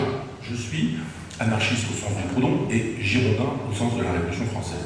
C'est-à-dire qu'il faut restaurer le pouvoir de l'autogestion, faire de telle sorte que dans une commune, il y ait un vrai pouvoir, que ce pouvoir soit municipal, que les élections municipales ne soient pas tous les X années en disant « Ah ben on est obligé de le garder, donc mandat impératif, vous avez un mandat et vous êtes élu pour faire ça ». Et il y a un plan de route, le plan de route c'est ça. Si dans le plan de route, on découvre, si vous ne suivez pas le plan de route, on vous retire le mandat. Mandat impératif, on vous le donne, on le reprend, il est à nous. Mandat impératif, communalisme libertaire, autogestion, fédération des autogestions. C'est-à-dire que dans une commune, on décide, mais on fait des communautés de communes, et on décide. Et dans les communautés de communes, on a, après, tous les niveaux que vous voudrez, on peut en supprimer ou en garder, mais ça peut être le département, ça peut être la région, et puis après, ça peut être la fédération. Et le dernier Proudhon dit « l'État doit garantir ce que nous aurons créé avec les fédérations et les mutualisations ». Donc l'État, c'est comme un couteau, si vous voulez. Vous pouvez peler une pomme, mais vous pouvez aussi égorger votre voisin. Donc ça dépend de l'usage que vous en ferez. Alors si effectivement l'État, c'est l'instrument de l'exploitation du peuple par l'élite gouvernante, ou si c'est l'exploitation des provinces, des régions, ou des 83 départements par un seul qui sera Paris, évidemment, l'État n'est pas défendable. Mais si l'État, c'est ce qui garantit ce que nous aurons fabriqué sur le terrain libertaire, c'est-à-dire des autogestions, du communalisme libertaire, des communautés de communes, des parlements régionaux, et un État qui garantirait ce principe-là, alors on a inventé autre chose. Et quand Tocqueville dit la Révolution française, elle aurait dû garder quelque chose de plus intéressant qui était les paroisses, parce que les paroisses étaient effectivement une administration religieuse, eh bien la destruction des paroisses s'est faite au profit de départements qui ont été fabriqués pour obéir à l'État français qui décidait, et c'est encore la même chose. Sauf qu'aujourd'hui, l'État français n'obéit plus qu'à l'État maastrichtien, car c'en est un, et c'est même un État qui vise à l'Empire. Vous pouvez remarquer qu'un État se distingue par un certain nombre de choses. Il faut un drapeau, il y a un drapeau européen, une monnaie européenne, une devise, il y a une devise européenne, etc., etc. Un hymne, il y a un hymne européen. Donc le nationalisme, c'est pas bien, c'est la guerre, mais on a le droit, on a même le devoir d'être un nationaliste européen. Si vous présentez le drapeau bleu, blanc, rouge, vous êtes un nationaliste qui veut la guerre, vous êtes un fasciste, vous êtes quelqu'un qui défend le droit d'observance. Si en revanche vous présentez le drapeau européen, alors là vous avez le droit. Il faut au contraire aimer le drapeau européen. Si vous chantez la Marseillaise, vous êtes un fasciste. Si vous chantez l'hymne à la joie, alors là c'est formidable. Un hymne allemand, Schiller et Beethoven. Hein. C'est très européen. On voit bien que l'Europe s'est fabriquée effectivement avec la France et l'Allemagne comme couple prioritaire, et la France acceptant que ce soit l'Allemagne qui mène la danse pour le coup avec son hymne.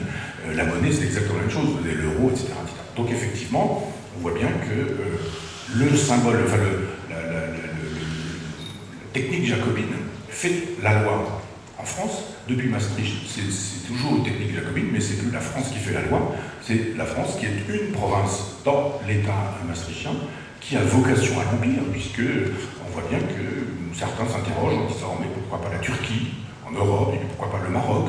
Et à une époque, il avait été question d'Israël.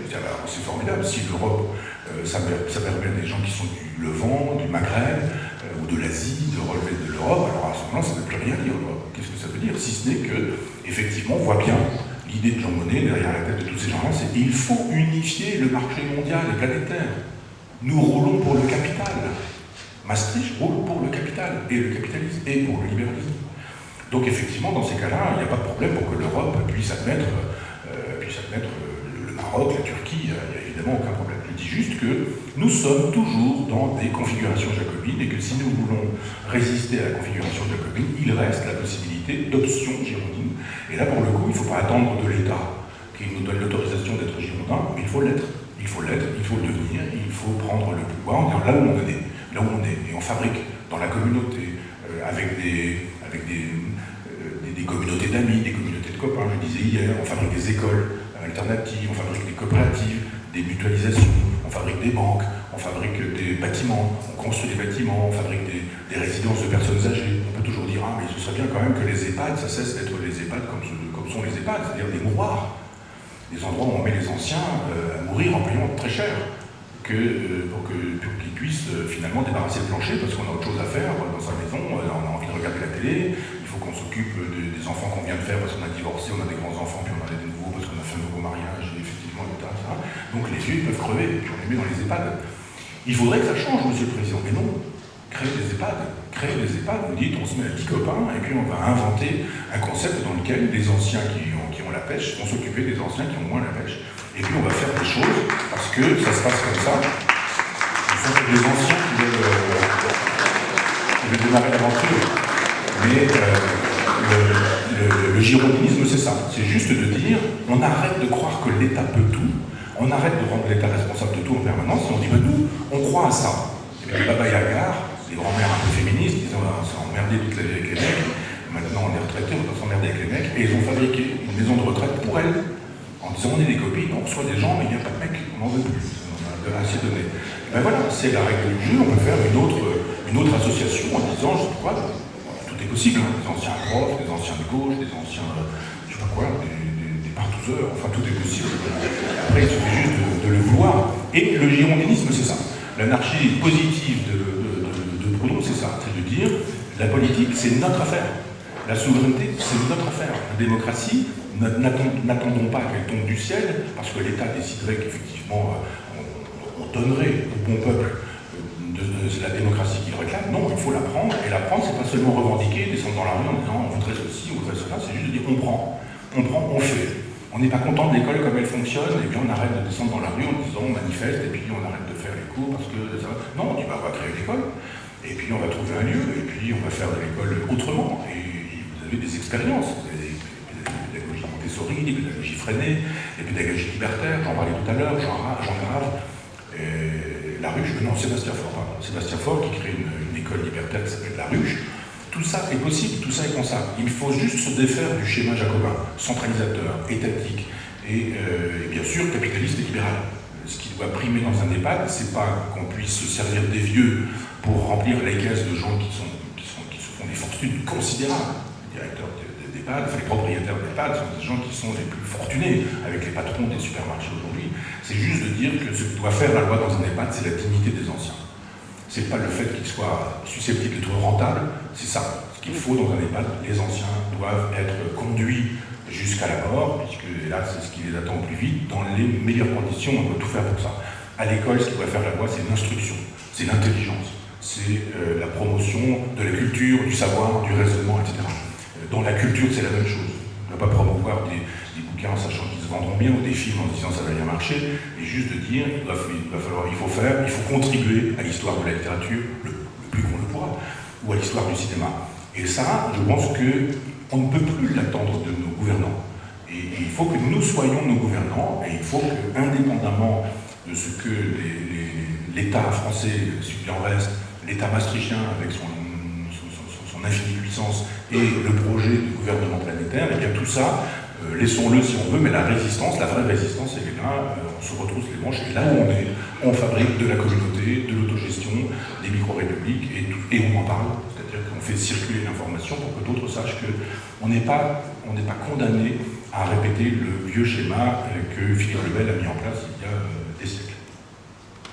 Merci beaucoup.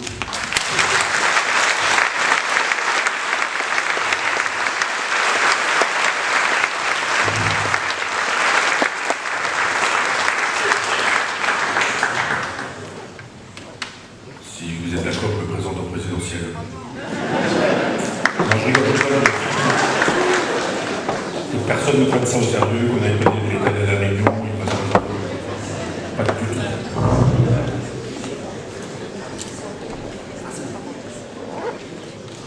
Yves, tu ne seras pas mon Premier ministre. Tu ne sais pas faire fonctionner les micros. Je ne le souhaite peut-être pas vraiment, non. Par contre, voilà, puisque tu me tends la perche, c'est vraiment gentil.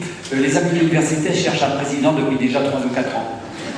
J'ai donné depuis 26 ans, donc voilà. Si tu veux être le prochain président, l'Université populaire à La Réunion, tu as déjà quelques bases, et puis on amplifie. D'accord? Tu auras le pouvoir. Tu n'attendras pas 10 ans pour la prochaine fois. Je suis un mauvais gestionnaire de tout. Alors, justement, tu me donnes encore la parole. Non, mais ça, on a des amis qui nous la micro-société, juste un petit mot. La micro-société de Michel, c'est aussi Dorothée, qui présente son épouse. Et vous savez ce que signifie dire Dorothée? Le don de Dieu. Et moi qui n'y crois pas, je vous assure, c'est pas drôle tous les jours. Ce qui intéresse Freud, c'est de devenir célèbre, et il le dit très précisément, et il essaie à peu près tout ce qu'on peut essayer à cette époque-là.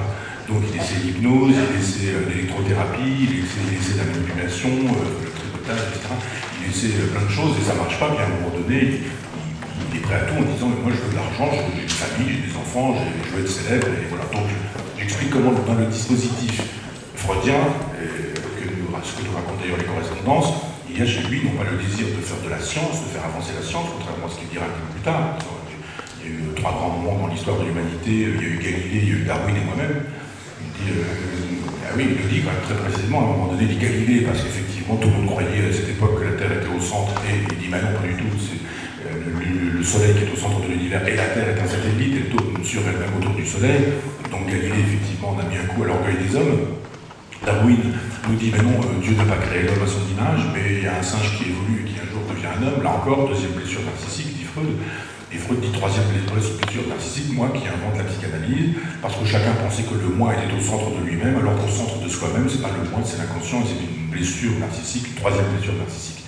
Donc il y a chez cet homme une espèce d'obsession à vouloir devenir un scientifique, Et il falsifie tout ce qui lui touche. C'est-à-dire que les cas que moi on m'a enseigné à l'université, j'ai fait des valeurs de psychanalyse à l'université, c'est voilà, Anne Nabo, enfin, l'homme au loup, le président Schreiber, etc., le petit Hans, ce sont des gens qui étaient malades, voilà leurs symptômes, ils ont été guéris par Freud, etc. Bon, ben, moi j'ai 17 ans, je suis à la fac, il y a des amphis pleins comme ça, il y a un professeur de psychanalyse qui vous dit ça, ben, vous y croyez, quoi.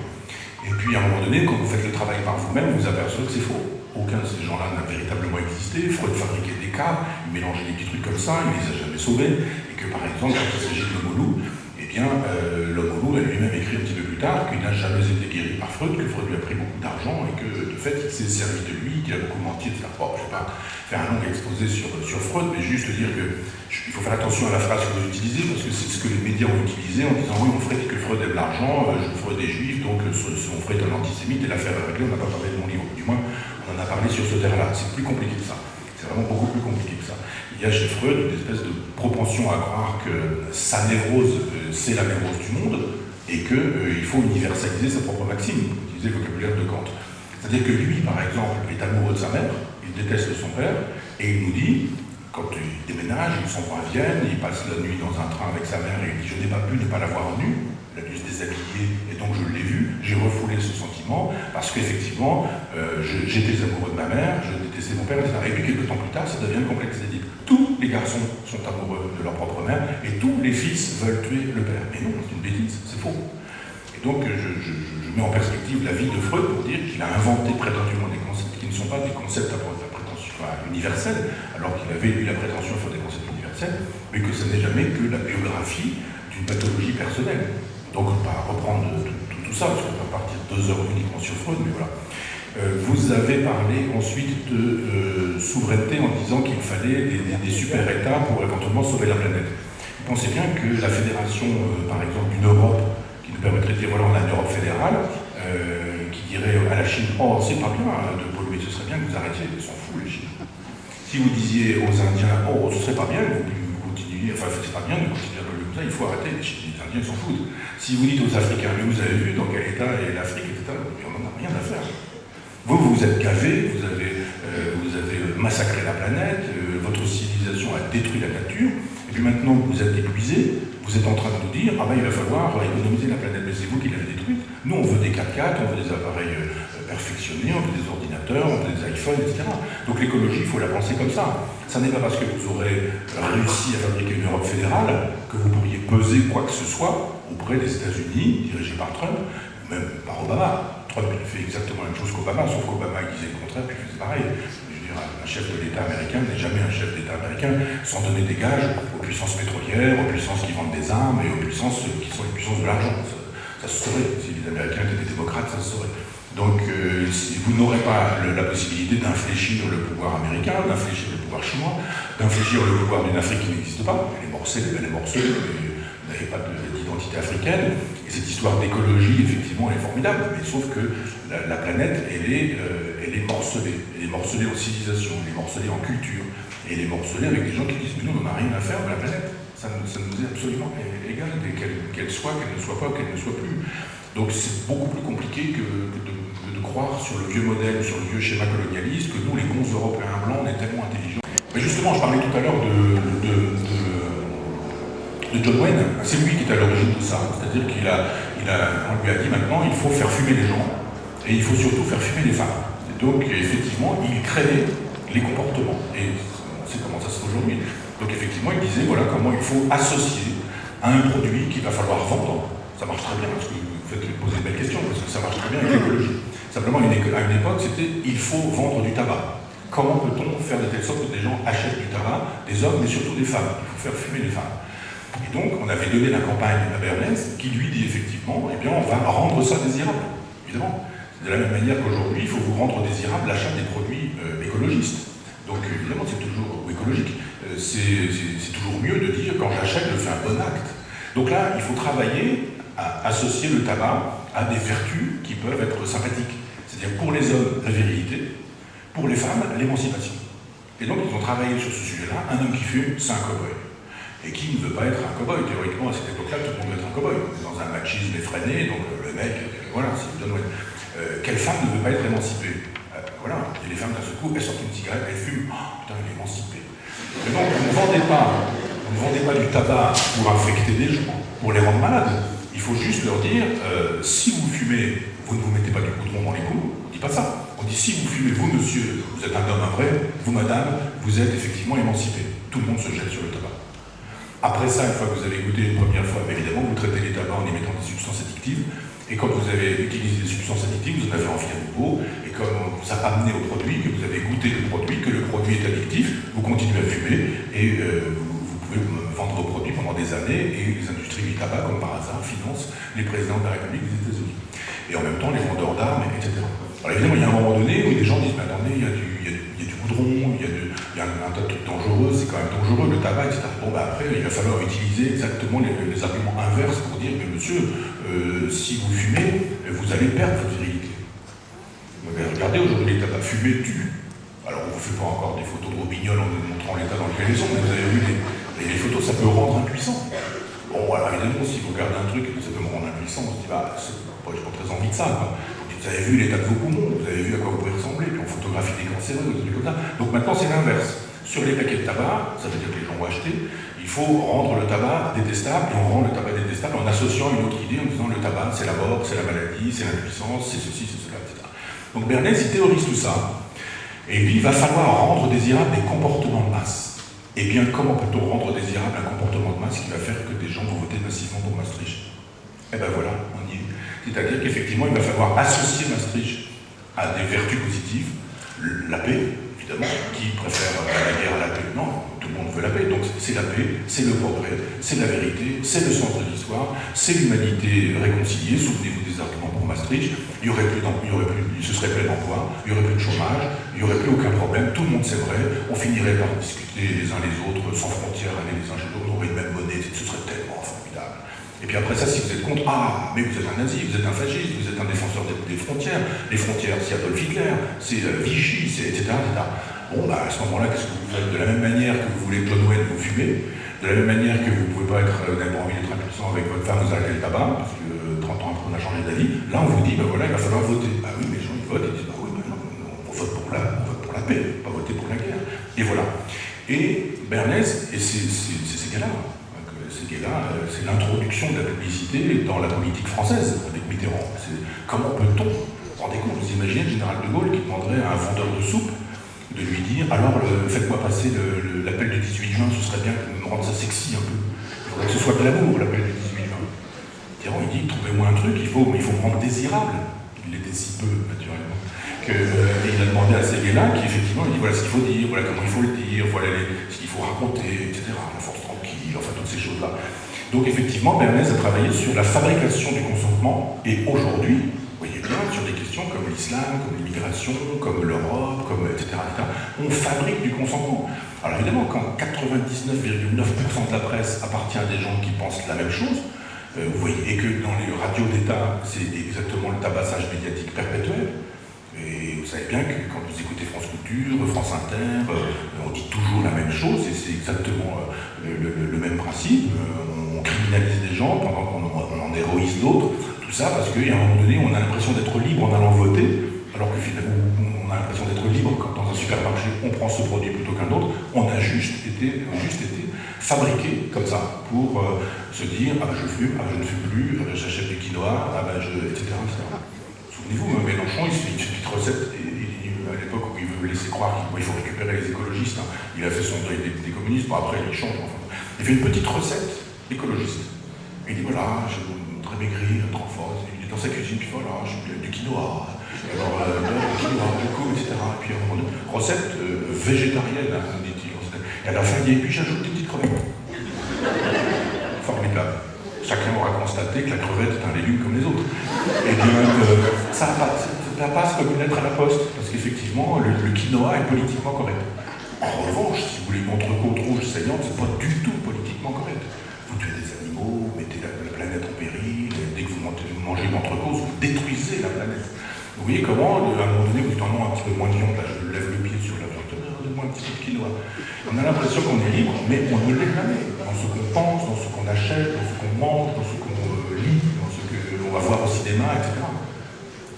Il y a 10 films qui sortent par jour, mais tout le monde est au courant Polanski en sort un. Voilà, tout est fait pour qu'on puisse, parce qu'il ait violé une petite fille, ça fait longtemps, hein, on le sait, qu'il ait échappé à la justice, on le sait depuis longtemps, puis d'un seul coup, ça arrive quand même à nouveau. Et puis il y a des producteurs là, qui disent ah, bah, Valérie Pécresse, j'ai vu ça tout à l'heure sur le Netflix, si elle avait su, peut-être qu'elle n'aurait pas financé le film.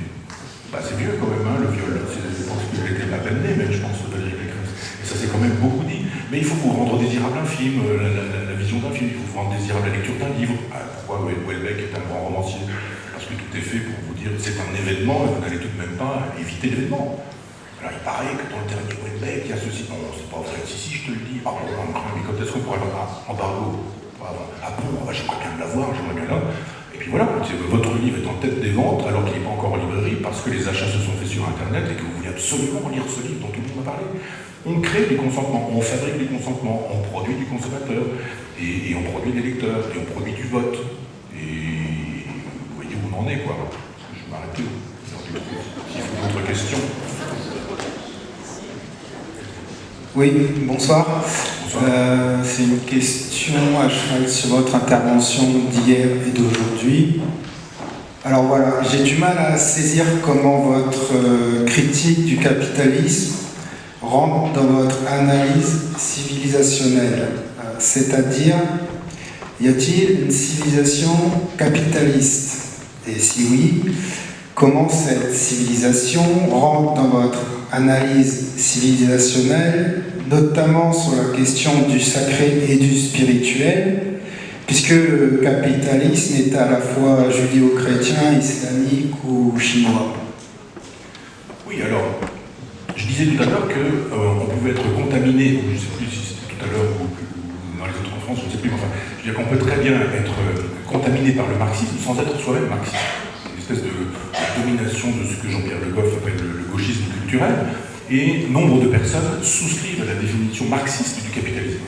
La définition que Marx en donne avec Engels dans le Capital. La définition du marxisme selon Marx, c'est qu'il y a une date de naissance au capitalisme. Et il la donne à l'époque industrielle, même si effectivement il y a des moments qui précisent toutes ces choses-là, un peu avec Venise, la République de Venise, etc. Mais bon, pour lui, le capitalisme, c'est quand même le capitalisme industriel, et ça a une date de naissance, donc ça a une date de décès possible. Puisque c'est né, ça peut mourir. Et donc, c'est né un jour, ça peut mourir un jour. Doctrine de Marx, le capitalisme étant la propriété privée des moyens de production, eh bien, on peut supprimer la propriété privée des moyens de production par une réalisation du socialisme, du communisme, du socialisme, c'est-à-dire l'appropriation des biens de production, socialisation et communisation des biens de production, et à ce moment-là, le capitalisme est mort. C'est une parenthèse ouverte, une parenthèse fermée, et voilà. Moi, je ne souscris pas à cette analyse. Je n'ai pas une lecture marxiste du capitalisme, j'ai une lecture que je dirais historique, ou pour le coup, je ne vais pas dire millénaire, mais enfin, ça pourrait.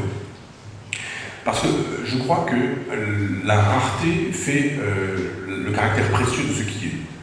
Si vous avez une chérie, vous lui offrez un diamant, vous ne lui offrez pas un morceau de charbon. Parce que vous dites qu'il y a plus de charbon que de diamant, et elle ne peut pas accepter. Si vous lui offrez une bague avec un charbon, on ne peut pas le croire. Sauf que chimiquement, physiquement, c'est la même chose. Mais c'est la rareté. C'est rare, c'est précieux, ça coûte cher. C'est pas rare, il y en a beaucoup, et ben ça coûte rien du tout. Dans les tombes les plus anciennes, les tombes préhistoriques, vous avez des colliers qui accompagnent des cadavres de femmes, et ces colliers sont faits avec des coquillages précieux, des coquillages rares. Parce qu'on ne fait pas un collier avec des cailloux en disant j'enfile des cailloux, ça va faire non. On a choisi des coquillages, ils sont beaux, ils sont rares, et voilà. Donc la rareté rend possible la préciosité d'un bien, et effectivement, on crée des valeurs. La rareté crée la valeur. Dès que la rareté crée la valeur, nous sommes dans le capitalisme. Nous sommes dans la production d'une richesse. Alors évidemment, ça change avec le temps. Parce qu'il y a un capitalisme préhistorique, mais vous continuez. Il y a un capitalisme Assur, Sumer, Babylone, Égypte, la Grèce, Rome, ont chacun un capitalisme. On ne peut pas construire des pyramides sans qu'il y ait un système capitaliste de production de valeur avec l'utilisation de la force de travail, les gens qui sont capables de tailler des pierres, de les grimper au sommet, ceux qui sont capables de dessiner les plans, ceux qui sont capables de faire à manger pour tous les gens qui sont sur le chantier, etc., etc. Il faut nourrir les gens, leur donner un oignon, un peu d'eau. Ben, il faut des gens qui soient là en train de faire le nécessaire pour qu'on puisse fabriquer ces tombes. Ce sont des espèces de fusées qui permettent aux pharaons de partir vers le ciel, etc. Mais vous faites la même chose avec toutes les civilisations. Vous avez de la rareté, vous avez de la richesse. les choses sont limitées, elles sont précieuses. La force de travail est limitée. Vous avez un homme, il est fatigué, il va falloir qu'il se repose, il va falloir qu'il mange, donc effectivement la force de travail elle est limitée. Donc elle est rare, elle est précieuse. On peut la payer, on ne peut pas la payer. Le capitalisme, c'est effectivement l'art de la payer le moins cher possible, cette force de travail, l'art de ne pas la payer du tout. Et puis après, vous faites l'histoire du capitalisme en vous disant il y a un capitalisme chrétien, un capitalisme féodal, enfin médiéval, pardon, féodal, et puis un capitalisme renaissant, et puis un capitalisme, etc. Et vous arrivez jusqu'à aujourd'hui, vous avez un capitalisme dématérialisé, mais qui reste un capitalisme dématérialisé et planétaire. Même si, quand les gens circulent, il y a déjà du planétaire. J'ai parlé tout à l'heure, peut-être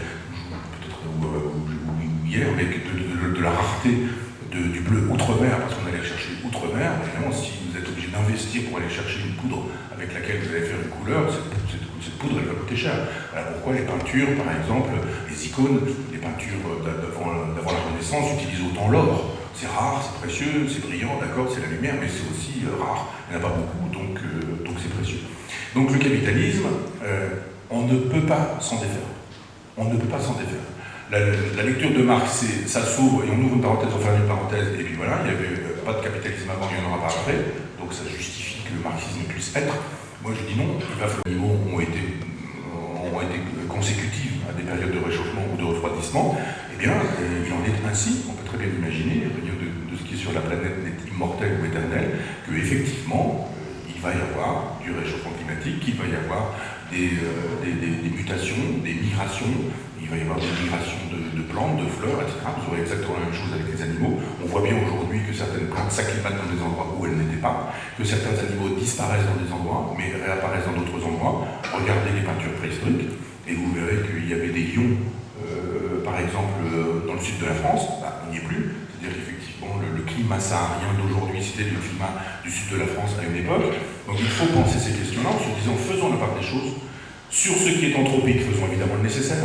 Je ne suis pas de ceux qui disent balançons du plastique à la mer, de ceux qui disent mais si on peut utiliser des emballages en carton qui vont se détruire dans la nature, il vaut mieux utiliser des barquettes en plastique, c'est totalement ridicule, je ne pense pas ça. Je dis simplement qu'il faut faire la part de l'anthropique et la part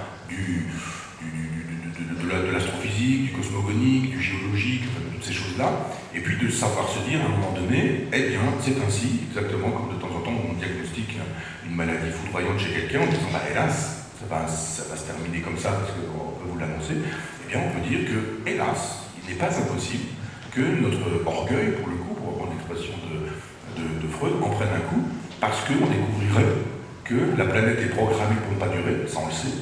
On sait qu'elle est programmée pour ne pas durer parce que le Soleil explosera dans 8 ou 9 milliards d'années, enfin, ce genre de chiffre-là en tête, c'est trop gros pour moi, et qu'il y a un moment donné où on va le concevoir parce que ça va être de plus en plus chaud. Et puis à un moment donné, la planète va cuire, et il va rester des bactéries, il va rester des choses comme ça, mais que l'homme va disparaître assez rapidement. Donc nous ne sommes pas là pour durer éternellement. La planète est vivante, elle est dans un dispositif extrêmement vivant, et bien sûr, faisons le nécessaire pour notre part, mais si cette part-là, c'est 10%, 20%, ou 50%, 60%, 70%, c'est pas la même chose. Les vrais enjeux, ce serait de savoir quelle est la part, si elle est majeure ou si elle n'est pas. Et si la part humaine n'est pas majeure, eh bien faire son deuil, et penser pour le coup en termes de civilisation, en se disant, eh bien, les gens qui travaillent aujourd'hui sur des habitacles pour pouvoir atteindre Mars, coloniser les autres planètes, chercher des exoplanètes, sont des gens qui font un travail auquel il faut songer vraiment sérieusement, de la même manière que d'autres à l'époque ont mis des galions sur l'eau, en disant bah, il faudrait aller voir un peu, on a découvert qu'il y avait les Amériques, etc. Et là, peut-être imaginer qu'il faudrait songer à des moteurs qui ne seraient plus les moteurs des fusées aujourd'hui, mais qui permettraient de se déplacer beaucoup plus rapidement, de travailler pour savoir si les exoplanètes ne sont pas susceptibles d'eux, etc. Là, pour le coup, vous me contraignez à penser dans des grandes dimensions, mais on est bien obligé d'intégrer cette idée que la planète va mourir, ça c'est clair. Alors la question de la date, c'est on ne sait pas, tout le monde ici dans cette salle va mourir, mais personne ne connaît la date, et c'est tant mieux. Mais la planète va mourir, un jour, la question se posera. Les hommes ne seront plus possibles sur la planète. Est-ce qu'ils auront fait le nécessaire pour envisager de quitter cette planète pour pouvoir survivre malgré tout avec des colonies? Après tout, il y a eu un moment donné, quand l'homme est arrivé, c'était des petites tribus, un homme qui a été créé comme ça, ce sont des petites tribus qui ont évolué. On peut imaginer que peut-être il y a eu 300 personnes un jour sur la planète, et c'est à peu près tout, et que ça a donné 6 milliards d'habitants par la suite. Donc la colonisation d'exoplanètes n'est pas un saut projet. si des gens veulent sauver l'humanité, du moins ce qui s'appelle l'humanité aujourd'hui, ou l'humain, ce qui s'appelle encore l'humain aujourd'hui, il faudrait songer dans ces termes-là, parce que les gens qui disent qu'il faut réduire les émissions de gaz à effet de serre sont des gens qui font un travail extrêmement intéressant, mais qui sont juste en train de déplacer un grain de sable sur la plage en disant qu'ils doivent faire un travail considérable.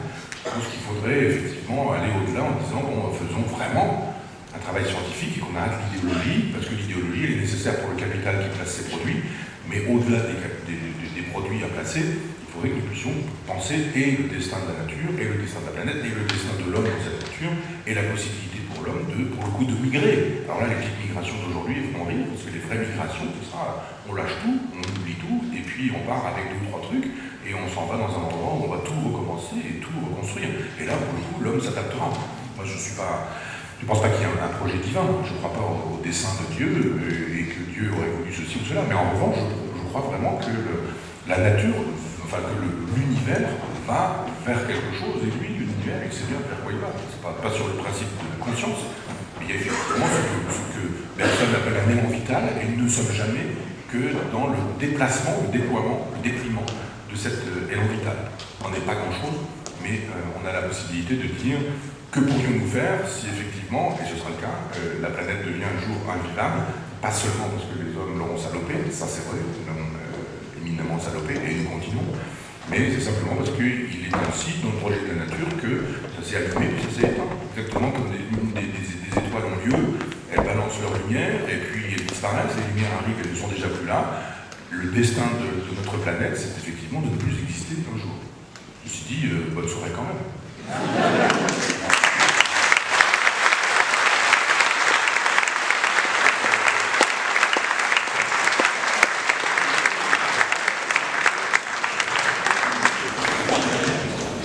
Oui. Peut-être, merci. Donc voilà, il est 8h20, on a encore une petite dizaine de minutes. Les personnes qui sont dans le fond, vous pourrez sortir aussi par le haut. Voilà.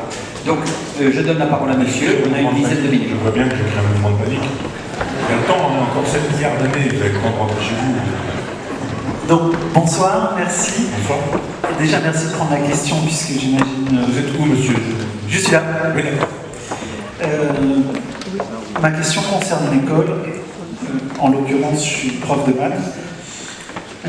Dans Décadence, vous avez un tout petit paragraphe qui parle de forme scolaire, qui m'a beaucoup surpris, parce que ça ressemble beaucoup à ce qui est écrit dans le rapport Viviani-Torossian sur Questio et Disputatio, quand vous l'expliquerez mieux que moi, sur le fait que, la manière dont les gens à l'époque faisaient enseigner la classe, à l'université, etc., c'était sur le début du bouquin. Et ça sera hyper intéressant d'avoir plus d'informations sur l'histoire des formes et de l'école.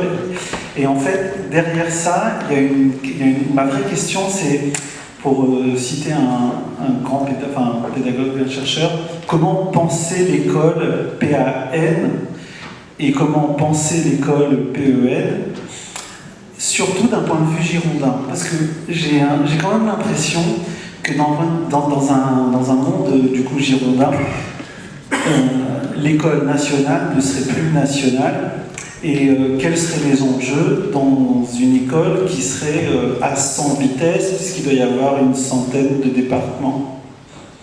Voilà, merci. Oui, effectivement, les écoles ont été différentes, mais à chaque fois, elles ont toujours voulu fabriquer un individu qui aurait été soumis au pouvoir, quoi qu'on dise. Moi, j'étais 20 ans prof de philo dans un lycée, et j'étais pas dupe du fait qu'on avait fabriqué un programme de philo pour laisser croire qu'on apprenait la liberté de penser, alors qu'on n'apprenait pas ça du tout. J'ai pas fait par hasard l'université populaire, j'ai pas enseigné par hasard une contre-histoire de la philosophie, parce que dans le programme de philo, on enseigne un certain nombre de philosophes et on oublie d'autres philosophes. La tradition athée n'existe pas, la tradition matérialiste n'existe pas, la tradition sensualiste n'existe pas, la tradition empirique n'existe pas, et pourtant ces philosophes existent. Je pourrais vous donner des noms qui à chaque fois illustrent ces listes-là. On ne parle pas d'Helvétius, de Diderot, de D'Holbach, de l'abbé Bélier, par exemple, dans un programme de philo. Tiens, non, il n'y a pas un seul matérialiste. Où sont les athées, etc., etc. Donc, effectivement, il y a toujours des intérêts à fabriquer des programmes pour leur contenu idéologique.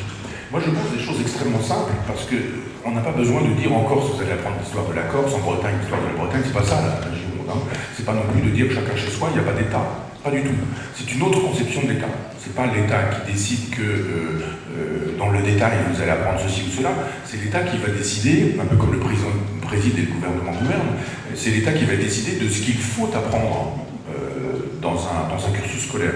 Et quand Jean-Michel Blanquer arrive et dit mais il va falloir apprendre à lire, à écrire, à compter, à penser à l'école, bah, il dit ce qu'il faut dire. C'est tout. Alors après, le problème, c'est pas de dire maintenant vous allez faire comme vous voulez, débrouillez-vous.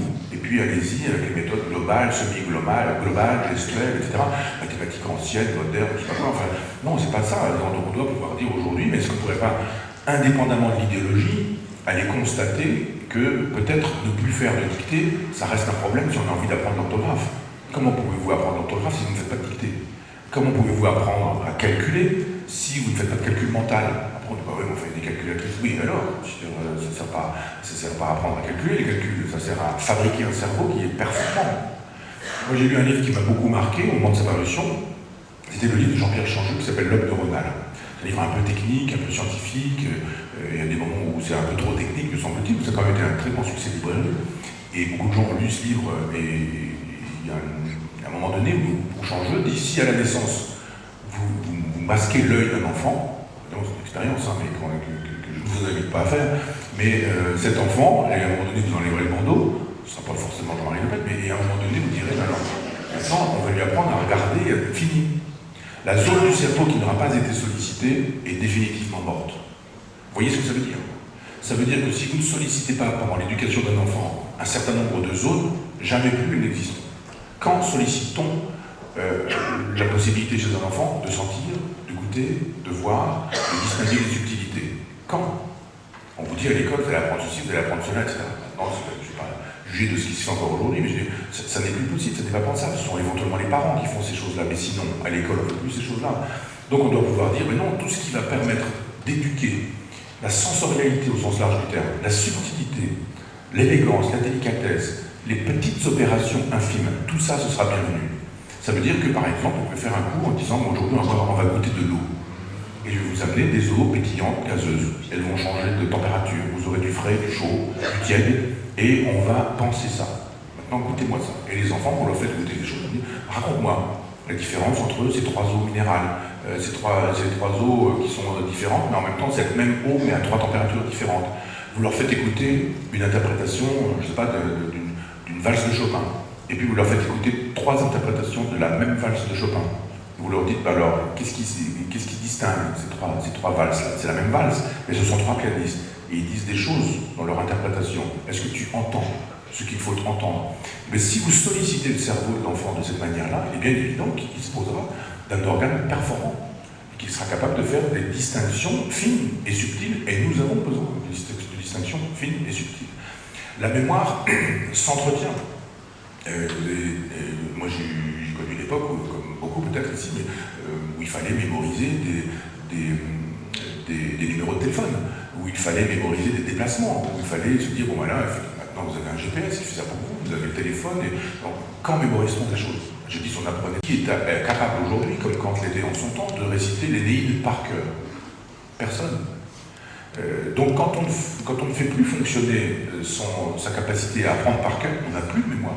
Alors on peut dire que c'était stupide d'apprendre l'étape de multiplication, c'était stupide d'apprendre le débit du Rhône, de la Saône, j'en sais rien. Oui, probablement, ça ne servait pas forcément à grand-chose, sauf que ça servait à fabriquer une mémoire.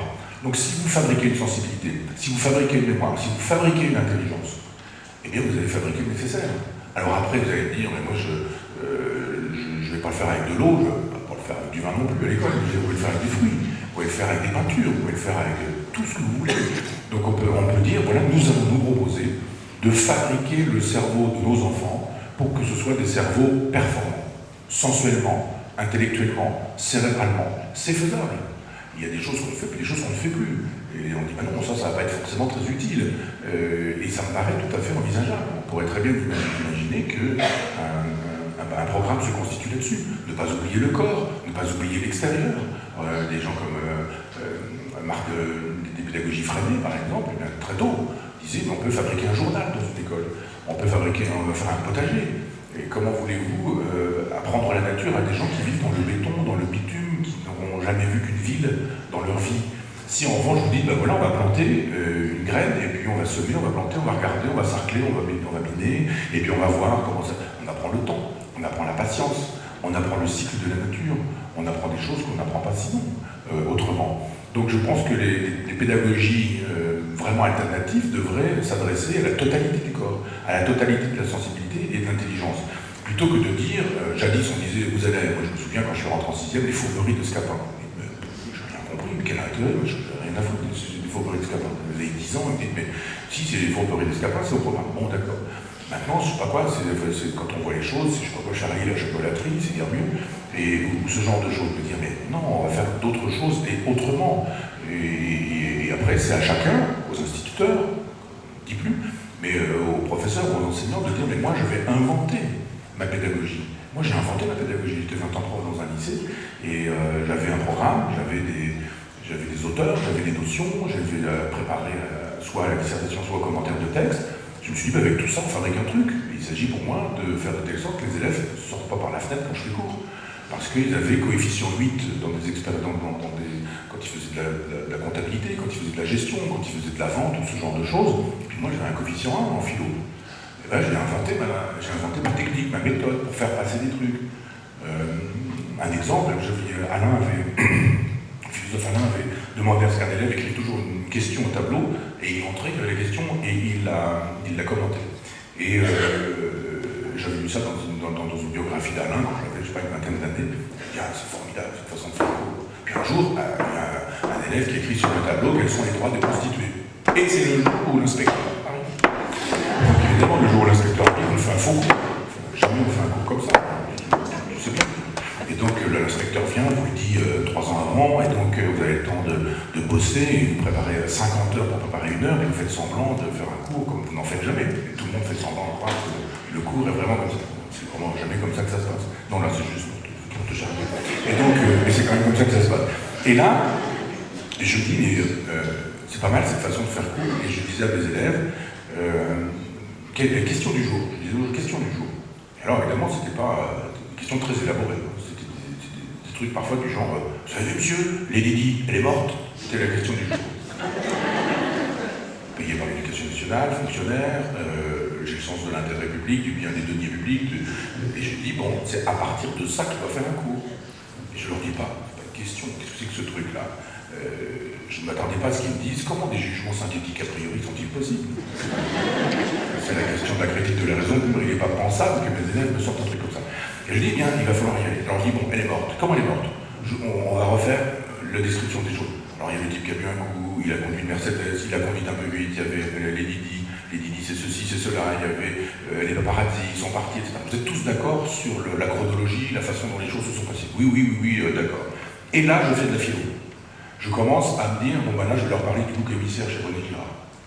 Alors je ne dis pas, René Girard dit le bouc émissaire. Je dis, qui est responsable de cet accident? Oh, bah, ce type qui conduisait trop vite. Oh, bah oui, mais non, c'est pas paradis. Je dis, vous avez vu, les responsabilités, elles sont partout, elles sont nulle part.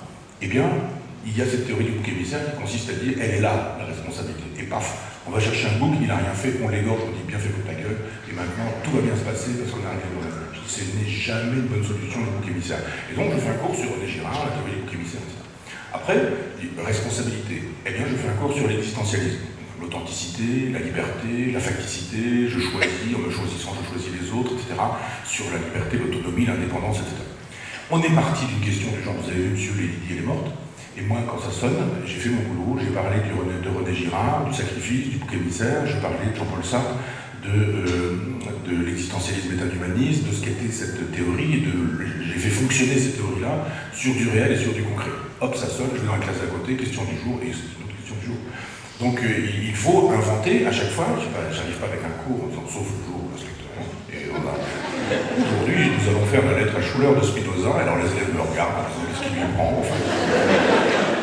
Je dis, si on dit une bêtise, il va être viré de l'éducation nationale, donc ils sont terrorisés, puis l'inspecteur va laisser faire court, vous savez, on dit à un moment donné dans cette lettre, Spinoza dit on jette une pierre, puis évidemment elle craint, puis à un moment donné elle ralentit, puis il tombe. Donc il dit, mais donnez-lui le langage et la conscience, la pierre vous dira qu'elle a choisi de monter, qu'elle a choisi de descendre, qu'elle a choisi de tomber. mais en fait, elle obéit à un déterminisme. Et ce qu'il nous a dit, les hommes se croient libres parce qu'ils ignorent les causes qui les déterminent.